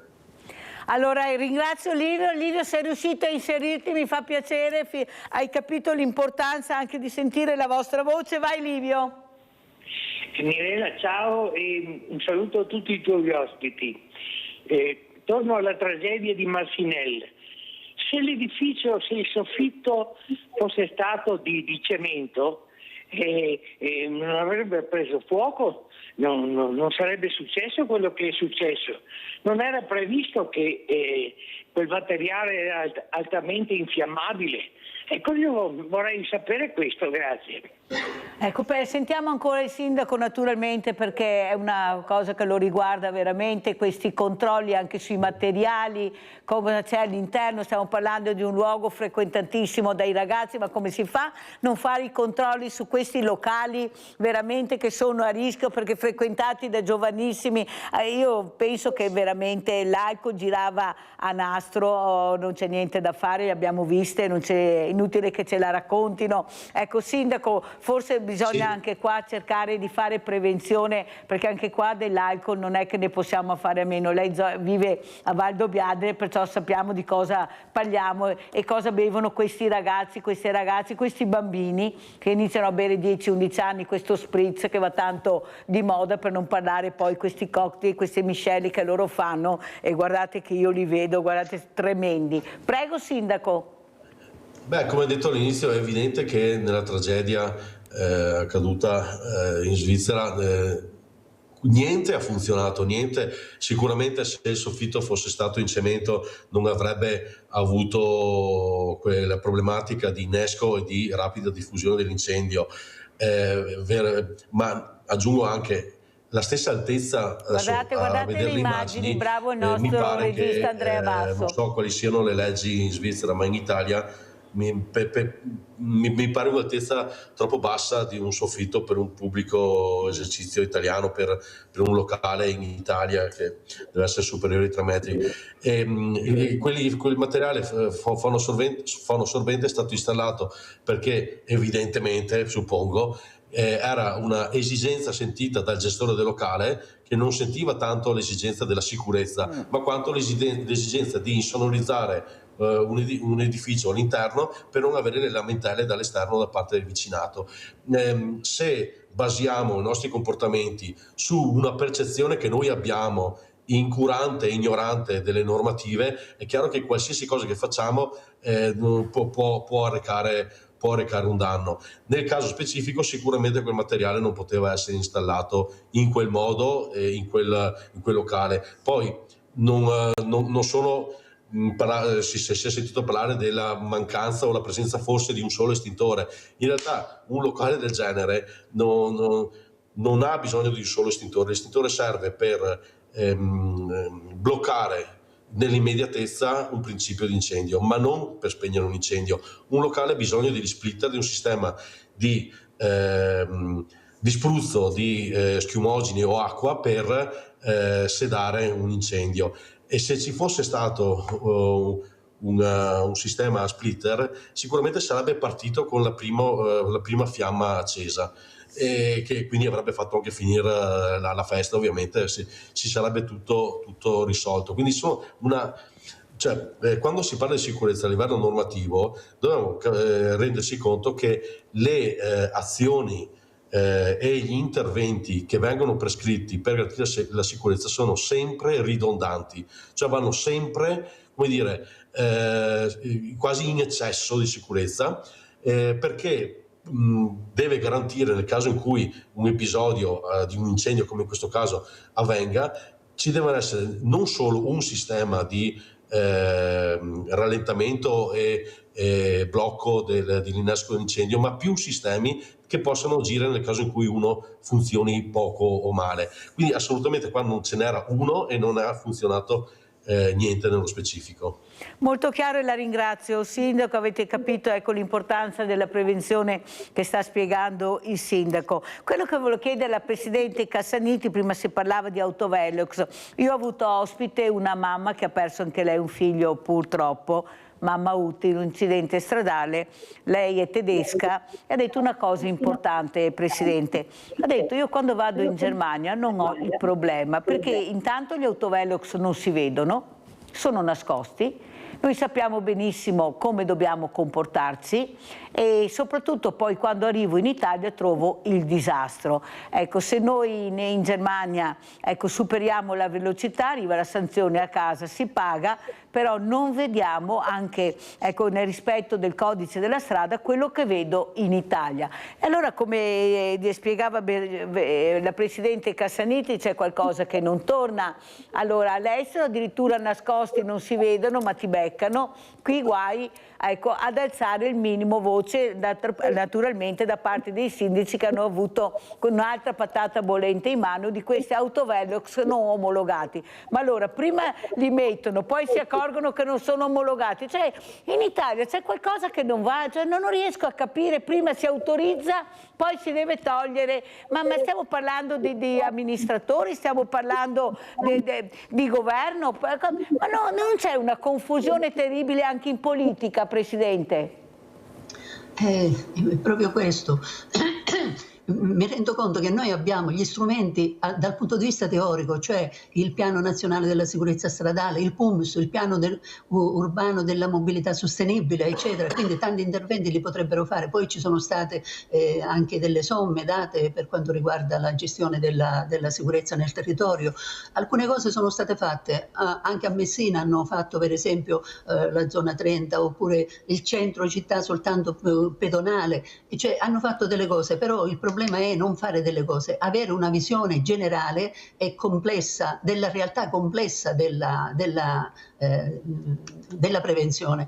Ecco, c'è per esempio nel Piano Nazionale della Sicurezza Stradale il discorso del Safe System, cioè noi dobbiamo affrontare il problema della sicurezza secondo quelle tre dimensioni: uomo, veicolo e strada. Ecco, per cui pensiamo soltanto al fatto poi diciamo la colpa, il 94% dice l'Istat della responsabilità delle cause è dovuta al comportamento del conducente, ma io dico che c'è quel comportamento del conducente perché ci sono deficienze a livello diciamo centrale, cioè e resta diciamo quel gap che c'è tra le parole e i fatti, cioè mentre noi abbiamo questi strumenti già indicati, tuttavia poi non li realizziamo, cioè è necessario che si agisca su tutti i settori.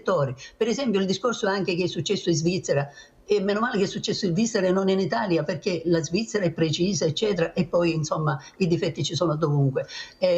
Dobbiamo effettivamente gestire il problema tenendo conto che le strade devono essere sicure, che la formazione del conducente deve essere una formazione responsabile e che il veicolo deve essere attrezzato con tutti quei dispositivi che permettono di aiutare la persona a non trasgredire o se ha trasgredito di rimettersi in sesto, tanto per dire i dispositivi io non sono competente diciamo nel campo, ma abbiamo le persone che nelle istituzioni hanno le competenze e io non capisco perché queste competenze non li esplicano e sono ancora fermi al fatto che ci deve essere l'omologazione e l'approvazione non va bene, ma che cosa è che dicono? Non riesco a capire come gestiscono le responsabilità del loro ruolo. Quindi queste cose che ci vuole che ci vuole il Padre Eterno che venga dall'alto per vedere come si devono gestire le cose. Senti Presidente Cassaniti, devo correre perché ormai siamo quasi in chiusura e ti devo fare questa domanda. Allora, si parla molto del ponte sullo stretto di Messina, ma io vorrei capire, abbiamo visto anche recentemente delle immagini importanti, mi sembrava di vedere il film Il Padrino proprio pochi giorni fa, ecco, su queste in Sicilia di quello che è successo. Ancora l'isola del Padrino e soprattutto il ponte di Messina, da Catania come lo vedi e da persona profondamente proprio preparata per dire e far sentire la tua voce, anche la voce della Sicilia. Prego. Allora, io posso parlare? Certo. Allora, io sono contro il ponte sullo stretto, perché io voglio che la Sicilia abbia la sua caratteristica naturale, non si può snaturare la realtà. Ecco, per fare il ponte più lungo, insomma, sono 3,5 km fatti, un ponte largo 60 metri e poi ci sono i pilastri che li devono sostenere. Il ponte Morandi a Genova è caduto, perché poi la manutenzione, ed era a Genova, al nord, no?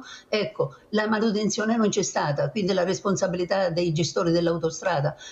In Sicilia poi ci deve essere la manifestazione, tra l'altro è una terra un pochino che si va assestando e quindi qual è il motivo di perdere anche l'occasione di passare? Io quando vado a Roma mi metto sul treno che viene spacchettato e messo sulla nave e passo in Calabria. In Calabria viene ripreso il treno, viene rimesso in sesto e andiamo a Roma. Ecco, questa è, cioè ci vogliono dei collegamenti senza disturbare la realtà dell'isola. Nell'isola lì, proprio nello stretto, ci sono i laghi di Ganzirri dove ci sono le cozze, cioè vogliono dissestare la realtà naturale, a parte il fatto, diciamo, che poi anche l'ambiente dal punto di vista urbanistico viene scassato. Ecco, non capisco quali sono e come anche coloro che in Sicilia, i politici, possono aderire a questa cosa. C'è il movimento No Ponte e noi non vogliamo in Sicilia, noi cittadini, non tutti. Ci sono quelli che sono,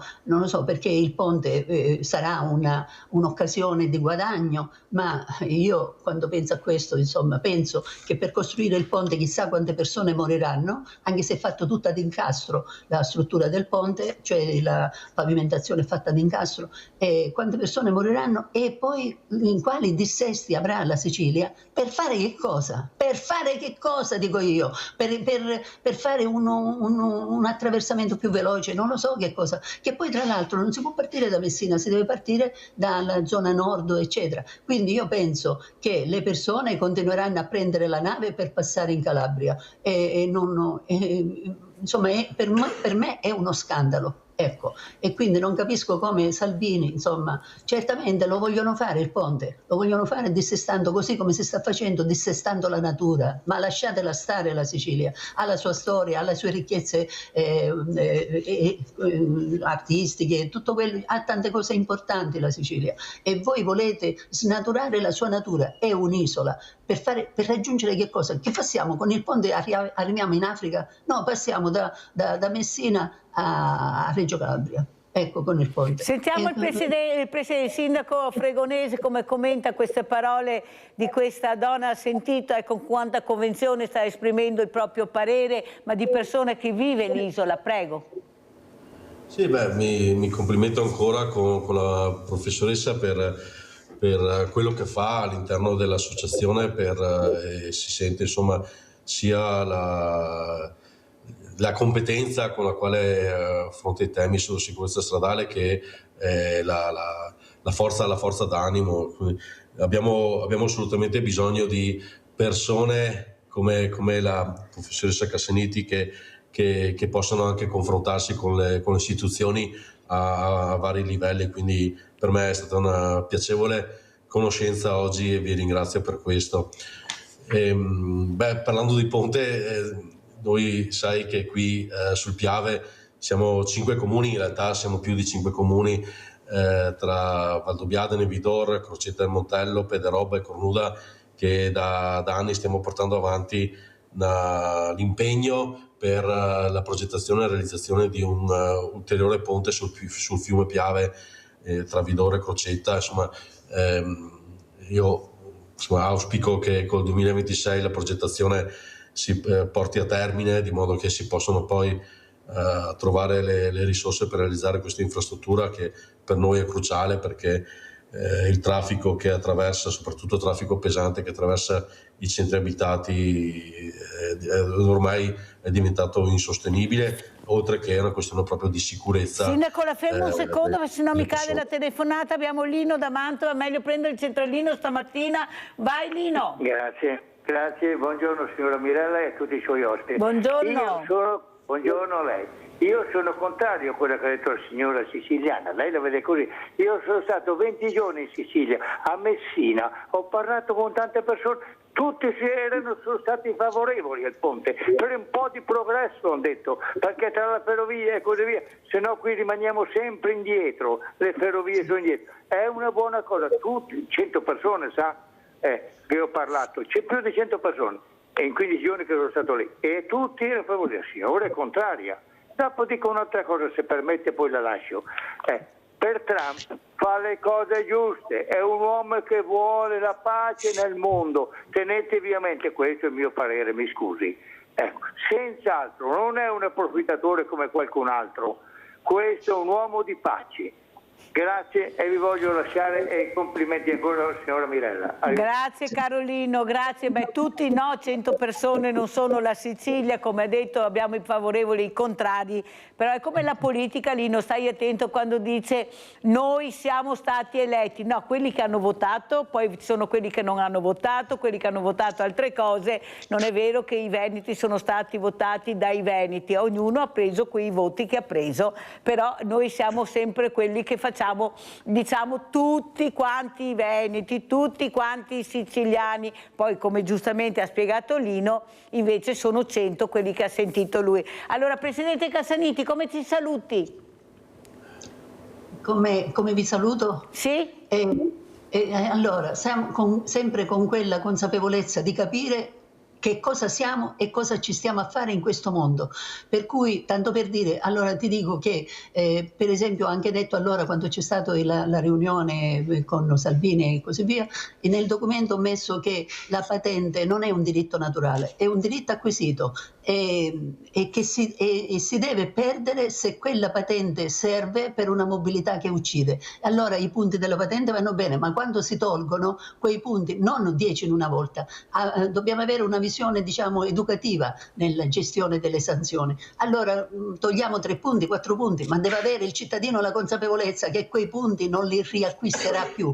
E se non cambierà comportamento, a poco perderà i punti della patente. Quando perderà tutti i punti, non avrà più la patente va messa sottoterra come sottoterra sono stati messi i nostri figli. Il valore più grande è sostenere il diritto alla vita. Valeria poteva avere il suo percorso, era una ragazza stupenda. Ecco, devo ringraziare Dio che l'altro figlio, perché li avevo fatti uscire tutti e 2 assieme, è rimasto vivo ed oggi dirige, come ti avevo detto, l'Imbis del Flaminio a Roma. Ecco, grazie. Ragazzi che non si trovano nell'angolo della strada. Grazie Presidente, devo chiudere perché non ho più tempo. Ringrazio veramente la Presidente Professoressa Giuseppina Cassaniti, Presidente Associazione Italiana Familiari Vittime della Strada. Avete sentito la competenza, la caparbietà, quanto tosta è questa Presidente, continua così Presidente, che noi ti vogliamo un gran bene, grazie veramente di esserci.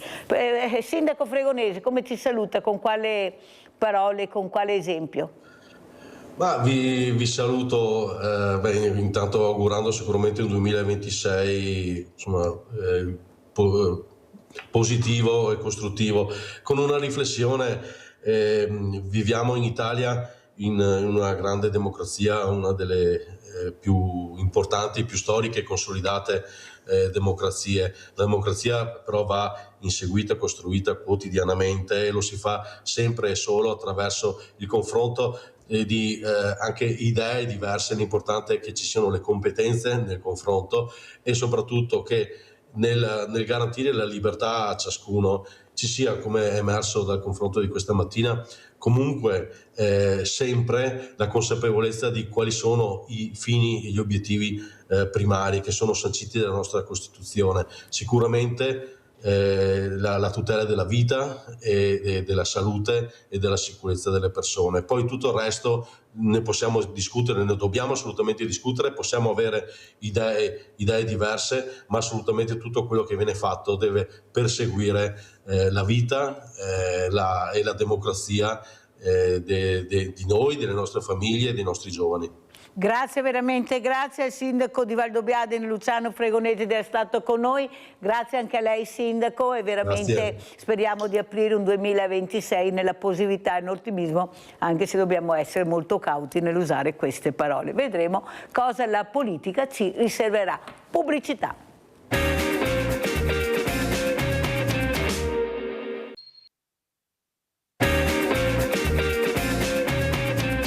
Presento altri graditi ospiti, abbiamo in presenza Nicoletta Piovesan, Presidente Associazione Veneto Imprese Unite, grazie veramente Nicoletta Piovesan di essere qui. Saluto anche Cristian Demma, che io conosco da tanti anni, furti in corso e non solo, sicurezza, abbiamo parlato proprio prima con la Presidente Cassanetti e anche col Sindaco Luciano Fregonesi di Valdobbiadene, ormai non si riesce più a capire dove essere sicuri. Arrivi a casa e ti è andata bene, oggi non ho trovato nessun cretino in giro che ha fatto delle cose strane, che ha messo in pericolo la mia vita, poi entri a casa e trovi il disastro come abbiamo visto a Spresiano. Allora io vorrei partire proprio con Nicoletta Piovesan, che è venuta a vedere anche il musical, è stata entusiasta, merci, ecco, con tutta la famiglia, ecco questo coinvolgimento anche con questo musical, però che parlava di pace, che parlava di misericordia nelle parole di Papa Francesco, un pubblico veramente fatto dai bambini agli adulti, ai fragili. Ecco, cosa vuol dire mettere assieme tante cose, l'unico obiettivo di emozionare? Prego.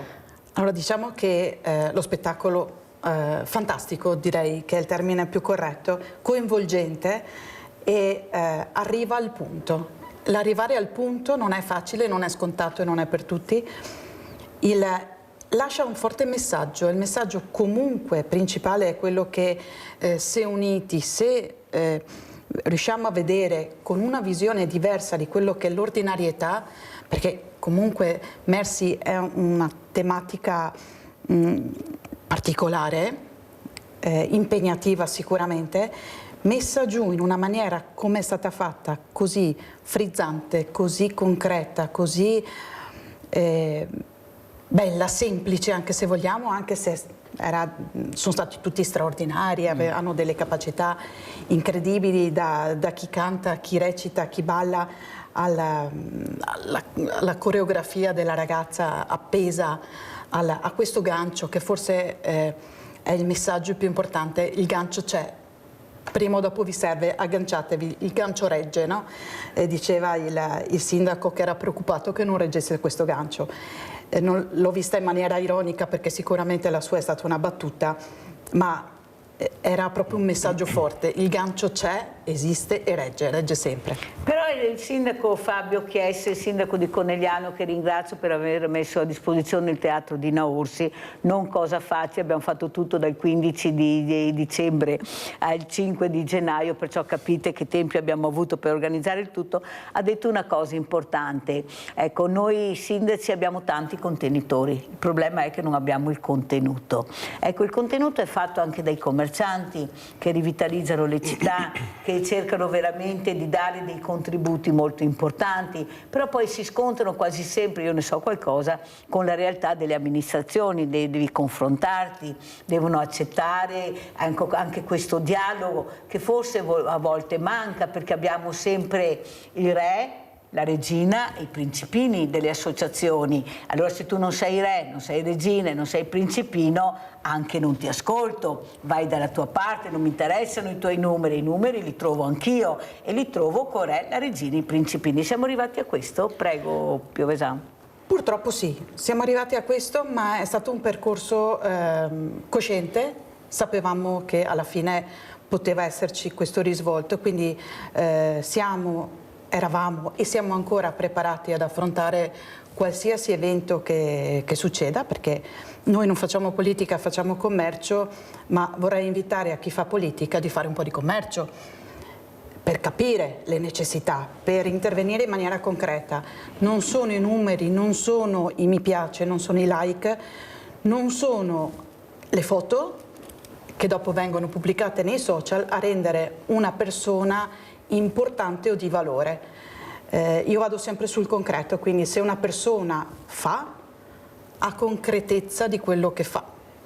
Vorrei sentir dire dalle persone che ci amministrano: ho fatto e non farò, perché con i farò non c'è seguito. È una promessa che cade così, si prendono tutti gli elogi del momento, tutti bravissimo, bravissima, il seguito non c'è mai. E questo è che mi auguro per il 2026 che ci siano proprio degli annunci su cosa è stato fatto, non su cosa faranno, che poi tanto non arriverà. Allora sentiamo anche cosa ne pensa Christian Demma. Voi lo conoscete, lo vedete spesso nelle nostre emittenti, su Antena 3 specialmente. La parola e soprattutto quella che regna sovrana è la paura. La paura, abbiamo visto questo furto a Spresiano, hanno adoperato l'accetta, la mannaia, certo. Perciò pensate, la paura, avete visto che ancora si sentiva in questa donna distrutta veramente nella propria intimità. Allora quando è che si è sicuri, Christian Demma? Ma allora, fondamentalmente il tema sicurezza è sempre il tema più affrontato, no? Di solito lo sentiamo di più quando si è in pre-elezioni e poi scende un pochino dopo, quando sono già stati fatti i conteggi di chi è vincitore. Però il tema della sicurezza lo sente la gente, perché alla fine a me che lo senta un candidato o meno mi cambia poco, perché io sono abituato a sentire la gente quotidianamente con i loro pianti, i loro lamenti e le loro disperazioni. Già il fatto dell'accetta, tutti associano l'accetta a un qualcosa molto di violento, no? In realtà ancora di più di un grimaldello o qualcosa, e fa già capire che c'è qualcosa che non va. E attenzione, questo è, diciamo, un preambolo, perché ormai con l'associazione e con i conteggi del nostro gruppo abbiamo sempre visto che i veri furti a gennaio ricominciano dal 14 in poi. Adesso non voglio fare, come dico sempre io, un po' il santone della situazione, ma sono solo statistiche e dati di fatto, e quindi poi ricominceremo a rientrare. Quando ci si sente sicuri? Ci si sente sicuri solo nel momento in cui vedo le istituzioni che mi danno una mano a essere sicuri. Quando invece io vedo le istituzioni che davanti a un microfono promettono, come si diceva prima, la collega diceva sarebbe bello vedere cose fatte e non promesse, quando invece vedo solo promesse e poi di fondo, quando c'è l'opportunità anche di essere presenti, si tende un po' a dribblare, usando termini da calcio, allora lì scende molto la fiducia, no? Io, se sa, sto facendo appunto l'incontro del 26 di gennaio, dove sono riuscito con una gran difficoltà, un anno che ci sto dietro, a portare il Ministero di Grazia e Giustizia a Treviso. Era nata per i cittadini, assolutamente, perché i cittadini potranno parlare col Ministero, il rappresentante Andrea Ostellari, il senatore, e adesso ho invitato anche tutti i rappresentanti, no? E non pervenuti. Più di un mese che ho scritto a tutti, dal questore, comandante dei carabinieri, ho fatto una lista, no? Anche su Facebook avevo scritto che lista, nessuno mi ha segnato di rispondere, se non il capo nuovo della procura, il vicario, che ha risposto immediatamente che non può intervenire per altri problemi, e stamattina la segreteria del sindaco di Treviso che ha detto che farà un saluto. Quindi anche lì uno dice, invece di promettere viaggi ai ministeri per parlare, te lo porto io, vi faccio anche pure risparmiare, faccio una battuta, no? La spesa pubblica del viaggio, vieni, e invece lì c'è sempre una. E allora la gente comincia a dire, ma le istituzioni dove sono? Io sto facendo di tutto per legare la gente alle istituzioni, e le istituzioni, a parte Roma, che il senatore Ostellari è sempre pronto, ci sentiamo 2 volte a settimana, invece vedo che vogliono creare quella distanza, forse perché hanno, forse dico una parola anche forte, no? Paura di dover affrontare il tema realmente e non a livello così da microfono? Non lo so. Il problema, a mio avviso, è che la politica non riesce ad essere presente, non vuole essere presenti, perché con le leggi vigenti che abbiamo, certo, sono quelle che devono applicare, finché non le cambiano non può dare risposte. Come fa a dare risposte quando io chiedo alla politica perché il ragazzino di 12 anni non è punibile? Appunto. Perché un ragazzino deve tenere in pugno questi piccoli numeri che abbiamo forze dell'ordine, sindaci, cittadini, eppure hanno un nome e cognome, sanno dove abitano, sono recidivi, sono sempre gli stessi, eppure non si fermano perché non si applicano, ecco, le nuove, secondo me, nuove deroghe che dovrebbero essere fatte, ma si applicano le leggi che ci sono vigenti, e le leggi che ci sono vigenti non ti permettono di fare niente, nonostante questi se ne fregano di tutto e fanno quello che vogliono. Ma per un commerciante poi, quando ci sono questi danni, veramente danni anche molto importanti, abbiamo visto, ecco, dei danni incredibili, l'assicurazione e tutto, ma poi rimane anche la paura, ecco, la paura di ritrovarteli un'altra volta davanti. Io avevo un commerciante amico che ha venduto il negozio, pensate, vicino alla stazione, perché non ce la faceva più, lo minacciavano in continuazione, si mettevano davanti alla porta del negozio, come per dire: guarda che siamo qua, vieni fuori se vuoi. Allora, prima che succedesse il pandemonio, la famiglia ha detto: vendiamo, ha venduto il negozio, ha venduto la licenza ed è andato da un'altra parte. Ecco, capite cosa vuol dire vivere? Io l'ho vissuta la situazione, so di cosa parlo. Prego. Torniamo al punto che i presidi primi sono di sicurezza e di punto di riferimento dovrebbero essere i negozi, che stanno sparendo, stanno chiudendo, invece di vedere un sacco di persone con la fascia tricolore ad andare a tagliare il nastro alla nuova inaugurazione, io vorrei vedere un preposto dell'amministrazione che va a portare un mazzo di fiori, una pergamena di ringraziamento a chi purtroppo per vari motivi deve chiudere e dice grazie che ci sei stato fino ad ora. Non lo fanno perché sarebbero molti di più le pergamene e i mazzi di fiori che il nastro tagliato con la forbice. Se mi chiudono 10 attività ma faccio l'inaugurazione di 2, non ho 2 attività nuove, ho 8 attività in meno. I conti, ma ripeto, sembra una politica da selfie, è una politica amministrativa non concreta, e questo fa paura perché non riusciamo a dare la mano che vorremmo per sistemare le cose, ma noi non abbiamo, lo dico sempre, una bacchetta magica, non abbiamo soluzioni per i problemi gravi. Questi li aspettiamo le soluzioni da chi è preposto e da chi ha il dovere e si è messo lì come lavoro per farlo.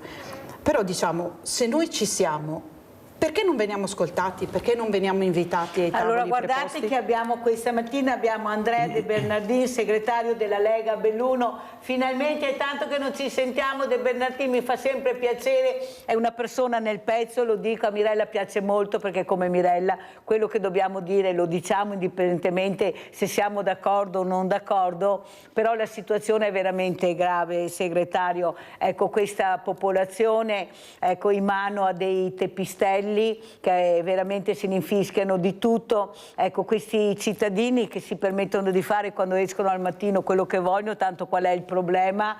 Ecco, abbiamo parlato di sicurezza stradale, abbiamo parlato di tante cose questa mattina, qui abbiamo dei commercianti, anche loro stanno cercando di essere ascoltati, ma quello che si sente non è proprio così.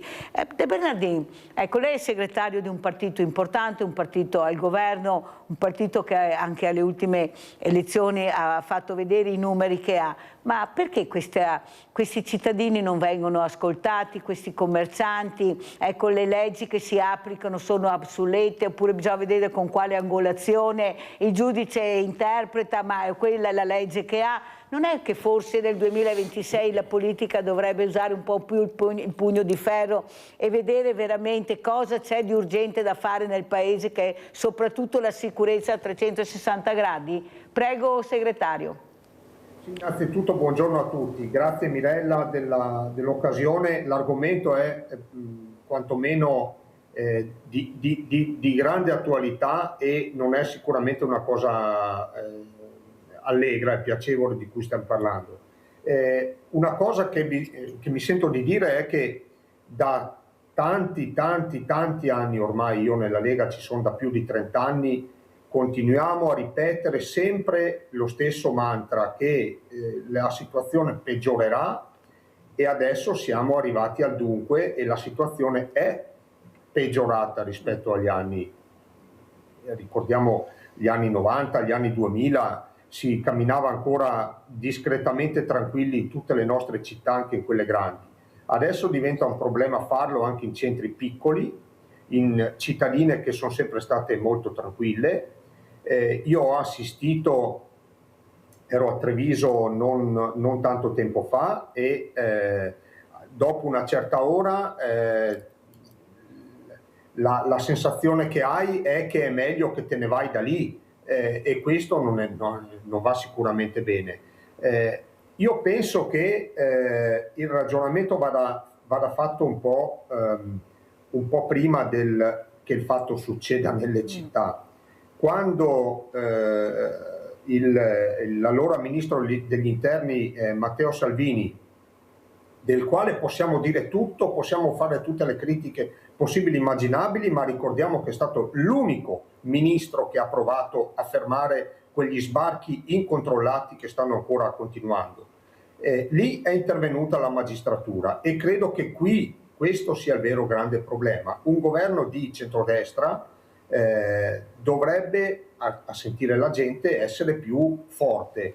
Non ce la fa, forse perché hanno le mani legate proprio appunto dalla magistratura. Io credo che vada ricercata qui la vera natura del problema. Non so se mi sbaglio. No, sono in parte però d'accordo, Andrea De Bernardin, perché le leggi vengono fatte in Parlamento, non vengono fatte dalla magistratura. La magistratura le applica, o sbaglio?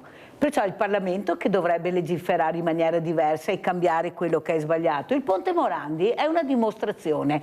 Sembrava impossibile fare un ponte in così pochissimo tempo per la burocrazia, ma si è superata la burocrazia e si è riuscito a fare quello. Allora io penso, visto che è un problema di sicurezza, ma che poi riguarda pochi, De Bernardin, ma vogliamo vedere i numeri di quelli che si comportano male? Vogliamo andarli a vedere rispetto a quelli che si comportano bene? Ma non vorrà mica dirmi che nel 2025 non possiamo fermare questi gruppetti di ragazzi, mettere in condizioni quelli fuori di testa di stare nelle strutture che dovrebbero stare, non girare tranquillamente che ti arriva la coltellata. Io, De Bernardin, sono una che ha provato a essere rapinata da 7, lei lo sa, l'ho raccontato ancora. Ecco, sono stata tentato scippo 3 volte nella mia città, però non ho mai avuto paura di uscire dalla mia città, perché io non respiro questa aria di paure. So che devo avere le antenne alte, so che dovrei vedere in circolazione, ad esempio, la protezione civile. Io mi domando, ma mi scusa Bernardin, la dice la parola stessa, protezione civile, ma dobbiamo usarla solo quando ci sono le inondazioni, ci sono le sagre, o possiamo cercare anche di capire, di girare qualcosa e mettere, cioè la parola la dice la stessa, protezione civile, oppure fare le ronde con gli eserciti che abbiamo.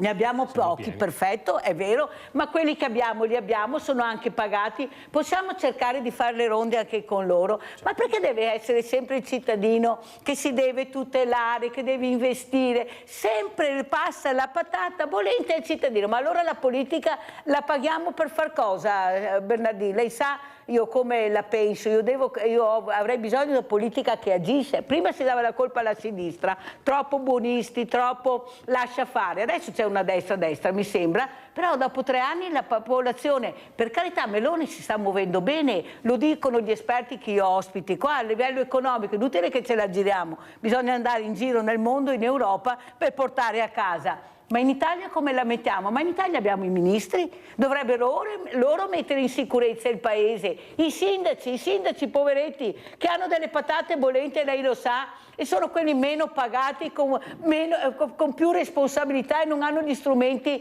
per fare questo. De Bernardin, ma cosa sta facendo la politica? Parlo in generale naturalmente, prego. Ma, allora, secondo me, Mirella, bisogna anche distinguere quello che è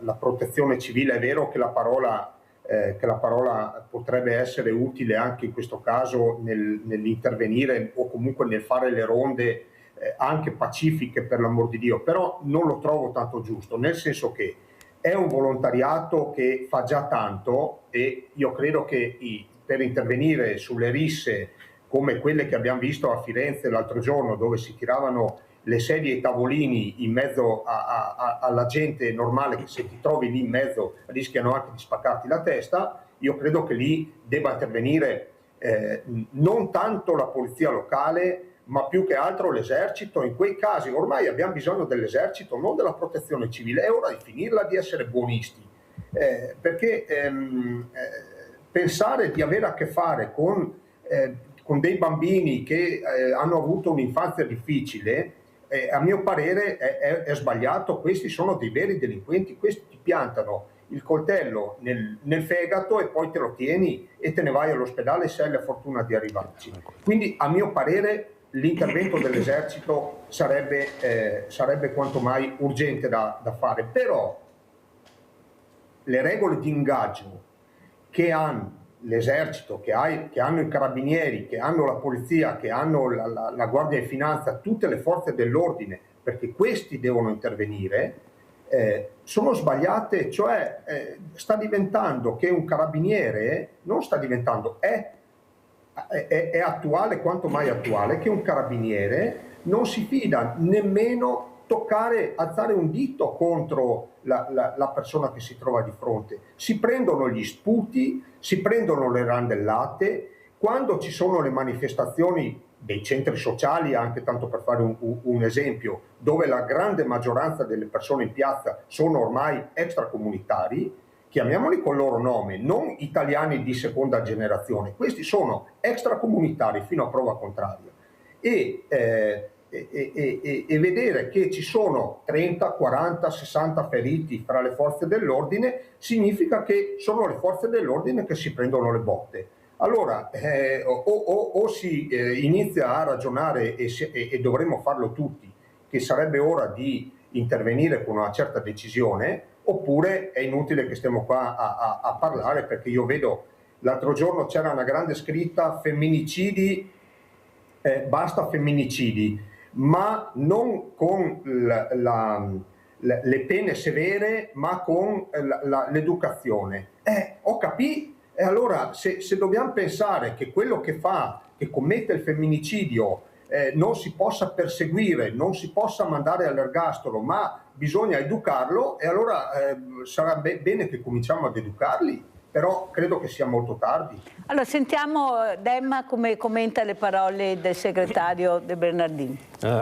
Cercherò di usare termini corretti, nel senso che tutto giusto, ma la politica c'è in questo momento, non è che siamo in una fase di anarchia, no? Quindi fondamentalmente, essendo che c'è una politica, perché non possono farlo? Io ricordo sempre che poco tempo fa avevo spiegato anche alla signora Maria, come la chiamo sempre io, certi punti della riforma della giustizia, no? Che aveva fatto il ministro Nordio, dove c'era anche un inserimento di una nuova norma che preavvisava il querelato anche dell'interrogatorio, e quindi andava a creare una situazione di pericolosità nel limite del possibile, tipo lo spaccio di droga, eccetera. Ho fatto un esempio del genere, no? Perché viene preavvisato, gli viene detto chi è stato che denunciarle, via. Questa non l'ha fatta la sinistra. Io sapete che io sono completamente apartitico e apolitico, ma dico semplicemente le cose che sono. Se uno è bravo lo dico benissimo, se uno non è bravo glielo dico. Viviamo in un momento in cui pochi giorni fa il ministro Nordio, interpellato per le elezioni, ha detto che comunque per tanti anni ci sono state tanta malavita, adesso ce n'è un altro tipo, bisogna un pochino cercare di adattarsi e accomodarsi. Cioè, quello che si parte dicendo sbagliato è che stiamo puntando il dito, ma le forze dell'ordine non possono fare niente. Ok, ma chi è che sta facendo qualcosa per dargli più potere? Nessuno. Le carceri sono piene. Bene, è 30 anni che in Italia si parla di costruire carceri nuovi. Chi sta iniziando? Nessuno. Cioè andiamo avanti sempre a promettere, come si diceva. A me piacerebbe sempre dire abbiamo iniziato questa cosa. Quando si vanno a confiscare le case dei mafiosi, eccetera, perché non ripristiniamo, chiamatele come volete, io le chiamo ancora ai vecchi termini, visto che mio nonno faceva il medico in manicomio qui a Treviso, perché non ripristiniamo queste case dove quei ragazzi problematici molto gravi non vengono messi dentro? Li lasciamo fuori andare, vanno a picchiare la gente, portano i coltelli in giro e va bene tutto. Quando io trovo una persona col coltello, non è che posso dirgli mi raccomando, non farlo più, ti do un richiamo verbale. Cioè, bisogna anche fermarsi un attimino. Devo pensare alle correre cose perché il vere. tempo è Scusate. tiramo, ne abbiamo pochissimo. Nicoletta, che domanda vorresti fare al segretario De Bernardini? È da tanti anni che è nella Lega, è uno che veramente anche lui sta cercando di capire come fare, come comportarsi. Infatti ho detto protezione civile e esercito, tutti e due li abbiamo, cerchiamo di metterli all'opera assieme. E mi sembra che abbiamo anche una parte di protezione civile che sia anche pagata, perché è facile dire protezione civile e volontariato, ma ce n'è anche una parte che è pagata, anche qua bisognerebbe fare un po' di chiarezza. Prego. La domanda che faccio diretta e indiretta, nel senso che non ci conosciamo e quindi perché è vero che tu hai detto prima i sindaci hanno le mani legate relativamente. Secondo me perché comunque intanto il fatto che il sindaco di quel paese ammetta che c'è un problema e accetti i suggerimenti di chi vive in quel paese, di chi ci lavora in quel paese, sarebbe un gran passo, perché non ammettere che c'è un problema non aiuta nessuno ad affrontarlo. Sentiamo come risponde De Bernardin. Prego, De Bernardin. Sì, Mirella, sai che io ho fatto il sindaco 15 anni di un comune che ha tanti problemi. Questo in effetti ancora non ce l'ha, nel senso che siamo un comune di alta montagna, turistico, abbiamo avuto problemi idrogeologici di tutti i tipi, ma relativamente alla sicurezza in effetti siamo ancora delle oasi felici. Questo perché siamo spersi fra i monti e la realtà è un po' diversa già dalla cittadina di Belluno. Io credo che i comuni stiano rafforzando per quanto possibile entro i limiti di spesa di personale, che anche questa è una cosa che un giorno bisognerebbe parlarne, i famosi limiti di spesa del personale, dove il comune trova delle difficoltà anche ad assumere altre figure, ma nell'assunzione della polizia locale succede questo, che il comune assume, apre un bando, al bando partecipano 7, 8, 10, 15, 20, 80, a seconda di quanto grande è il comune, persone, partecipano anche a delle prove, anche fisiche in molti casi, ma soprattutto teoriche, è una sorta di esame, come succede nei concorsi pubblici, e uno da un giorno all'altro si ritrova vestito con la divisa della polizia locale con tutta una serie di doveri poi da dover svolgere. Io sto arrivando alla conclusione che a mio parere bisognerebbe rafforzare maggiormente invece le caserme dei carabinieri, che provengono da una scuola ben precisa, hanno fatto un percorso che li ha portati ad arrivare nelle nostre caserme, piuttosto che buttare allo sbaraglio persone che dovrebbero fare altro. La polizia locale, secondo me, dovrebbe limitarsi a degli interventi minori, perlomeno sulla sicurezza. Ti volevo solo... Velocissimo perché devo chiudere, De Bernardin. Non ho capito, Mirella. Velocissimo perché devo chiudere.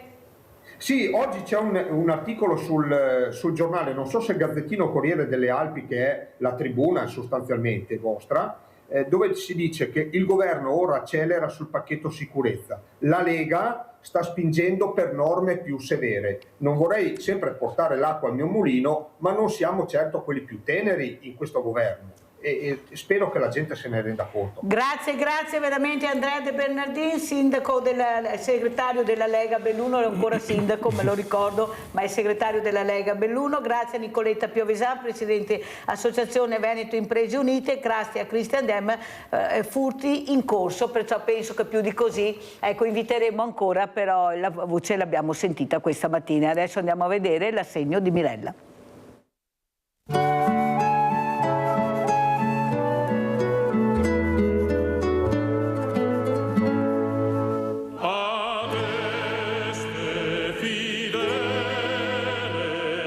Babbo Natale in diretta. Tutti e due Babbo Natale. Esatto. Allora, a nome di Rete Veneta, di tutti gli amici di Rete Veneta, vogliamo farti un regalo. Grazie. Quest'anno però lo devi, siccome sono tanti, ne peschiamo uno e vediamo se sei fortunato. 18. Il numero 18, bene, andiamo a vedere allora che premio, che regalo abbiamo vinto oggi. Vediamo, proprio in fondo.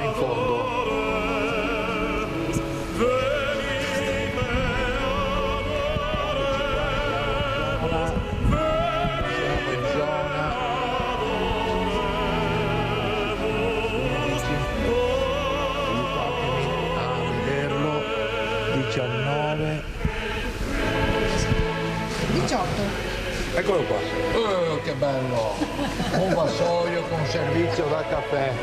Va bene? Bellissimo. Così il prossimo anno, quando vengo a trovarti, va bene, mi puoi offrire un buon caffè. Ma certo. E tanti auguroni di buone feste, sai? Anche a te. Grazie.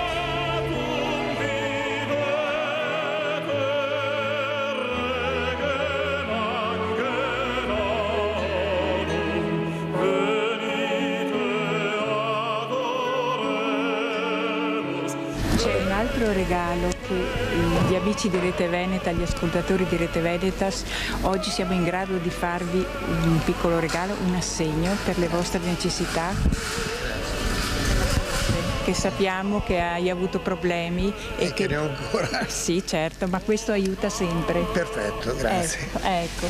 Grazie. Un piccolo aiuto con tutto il cuore, È un grande aiuto, diciamo, un grande aiuto e un grazie a Rete Veneta per quello che sta facendo per tutti noi.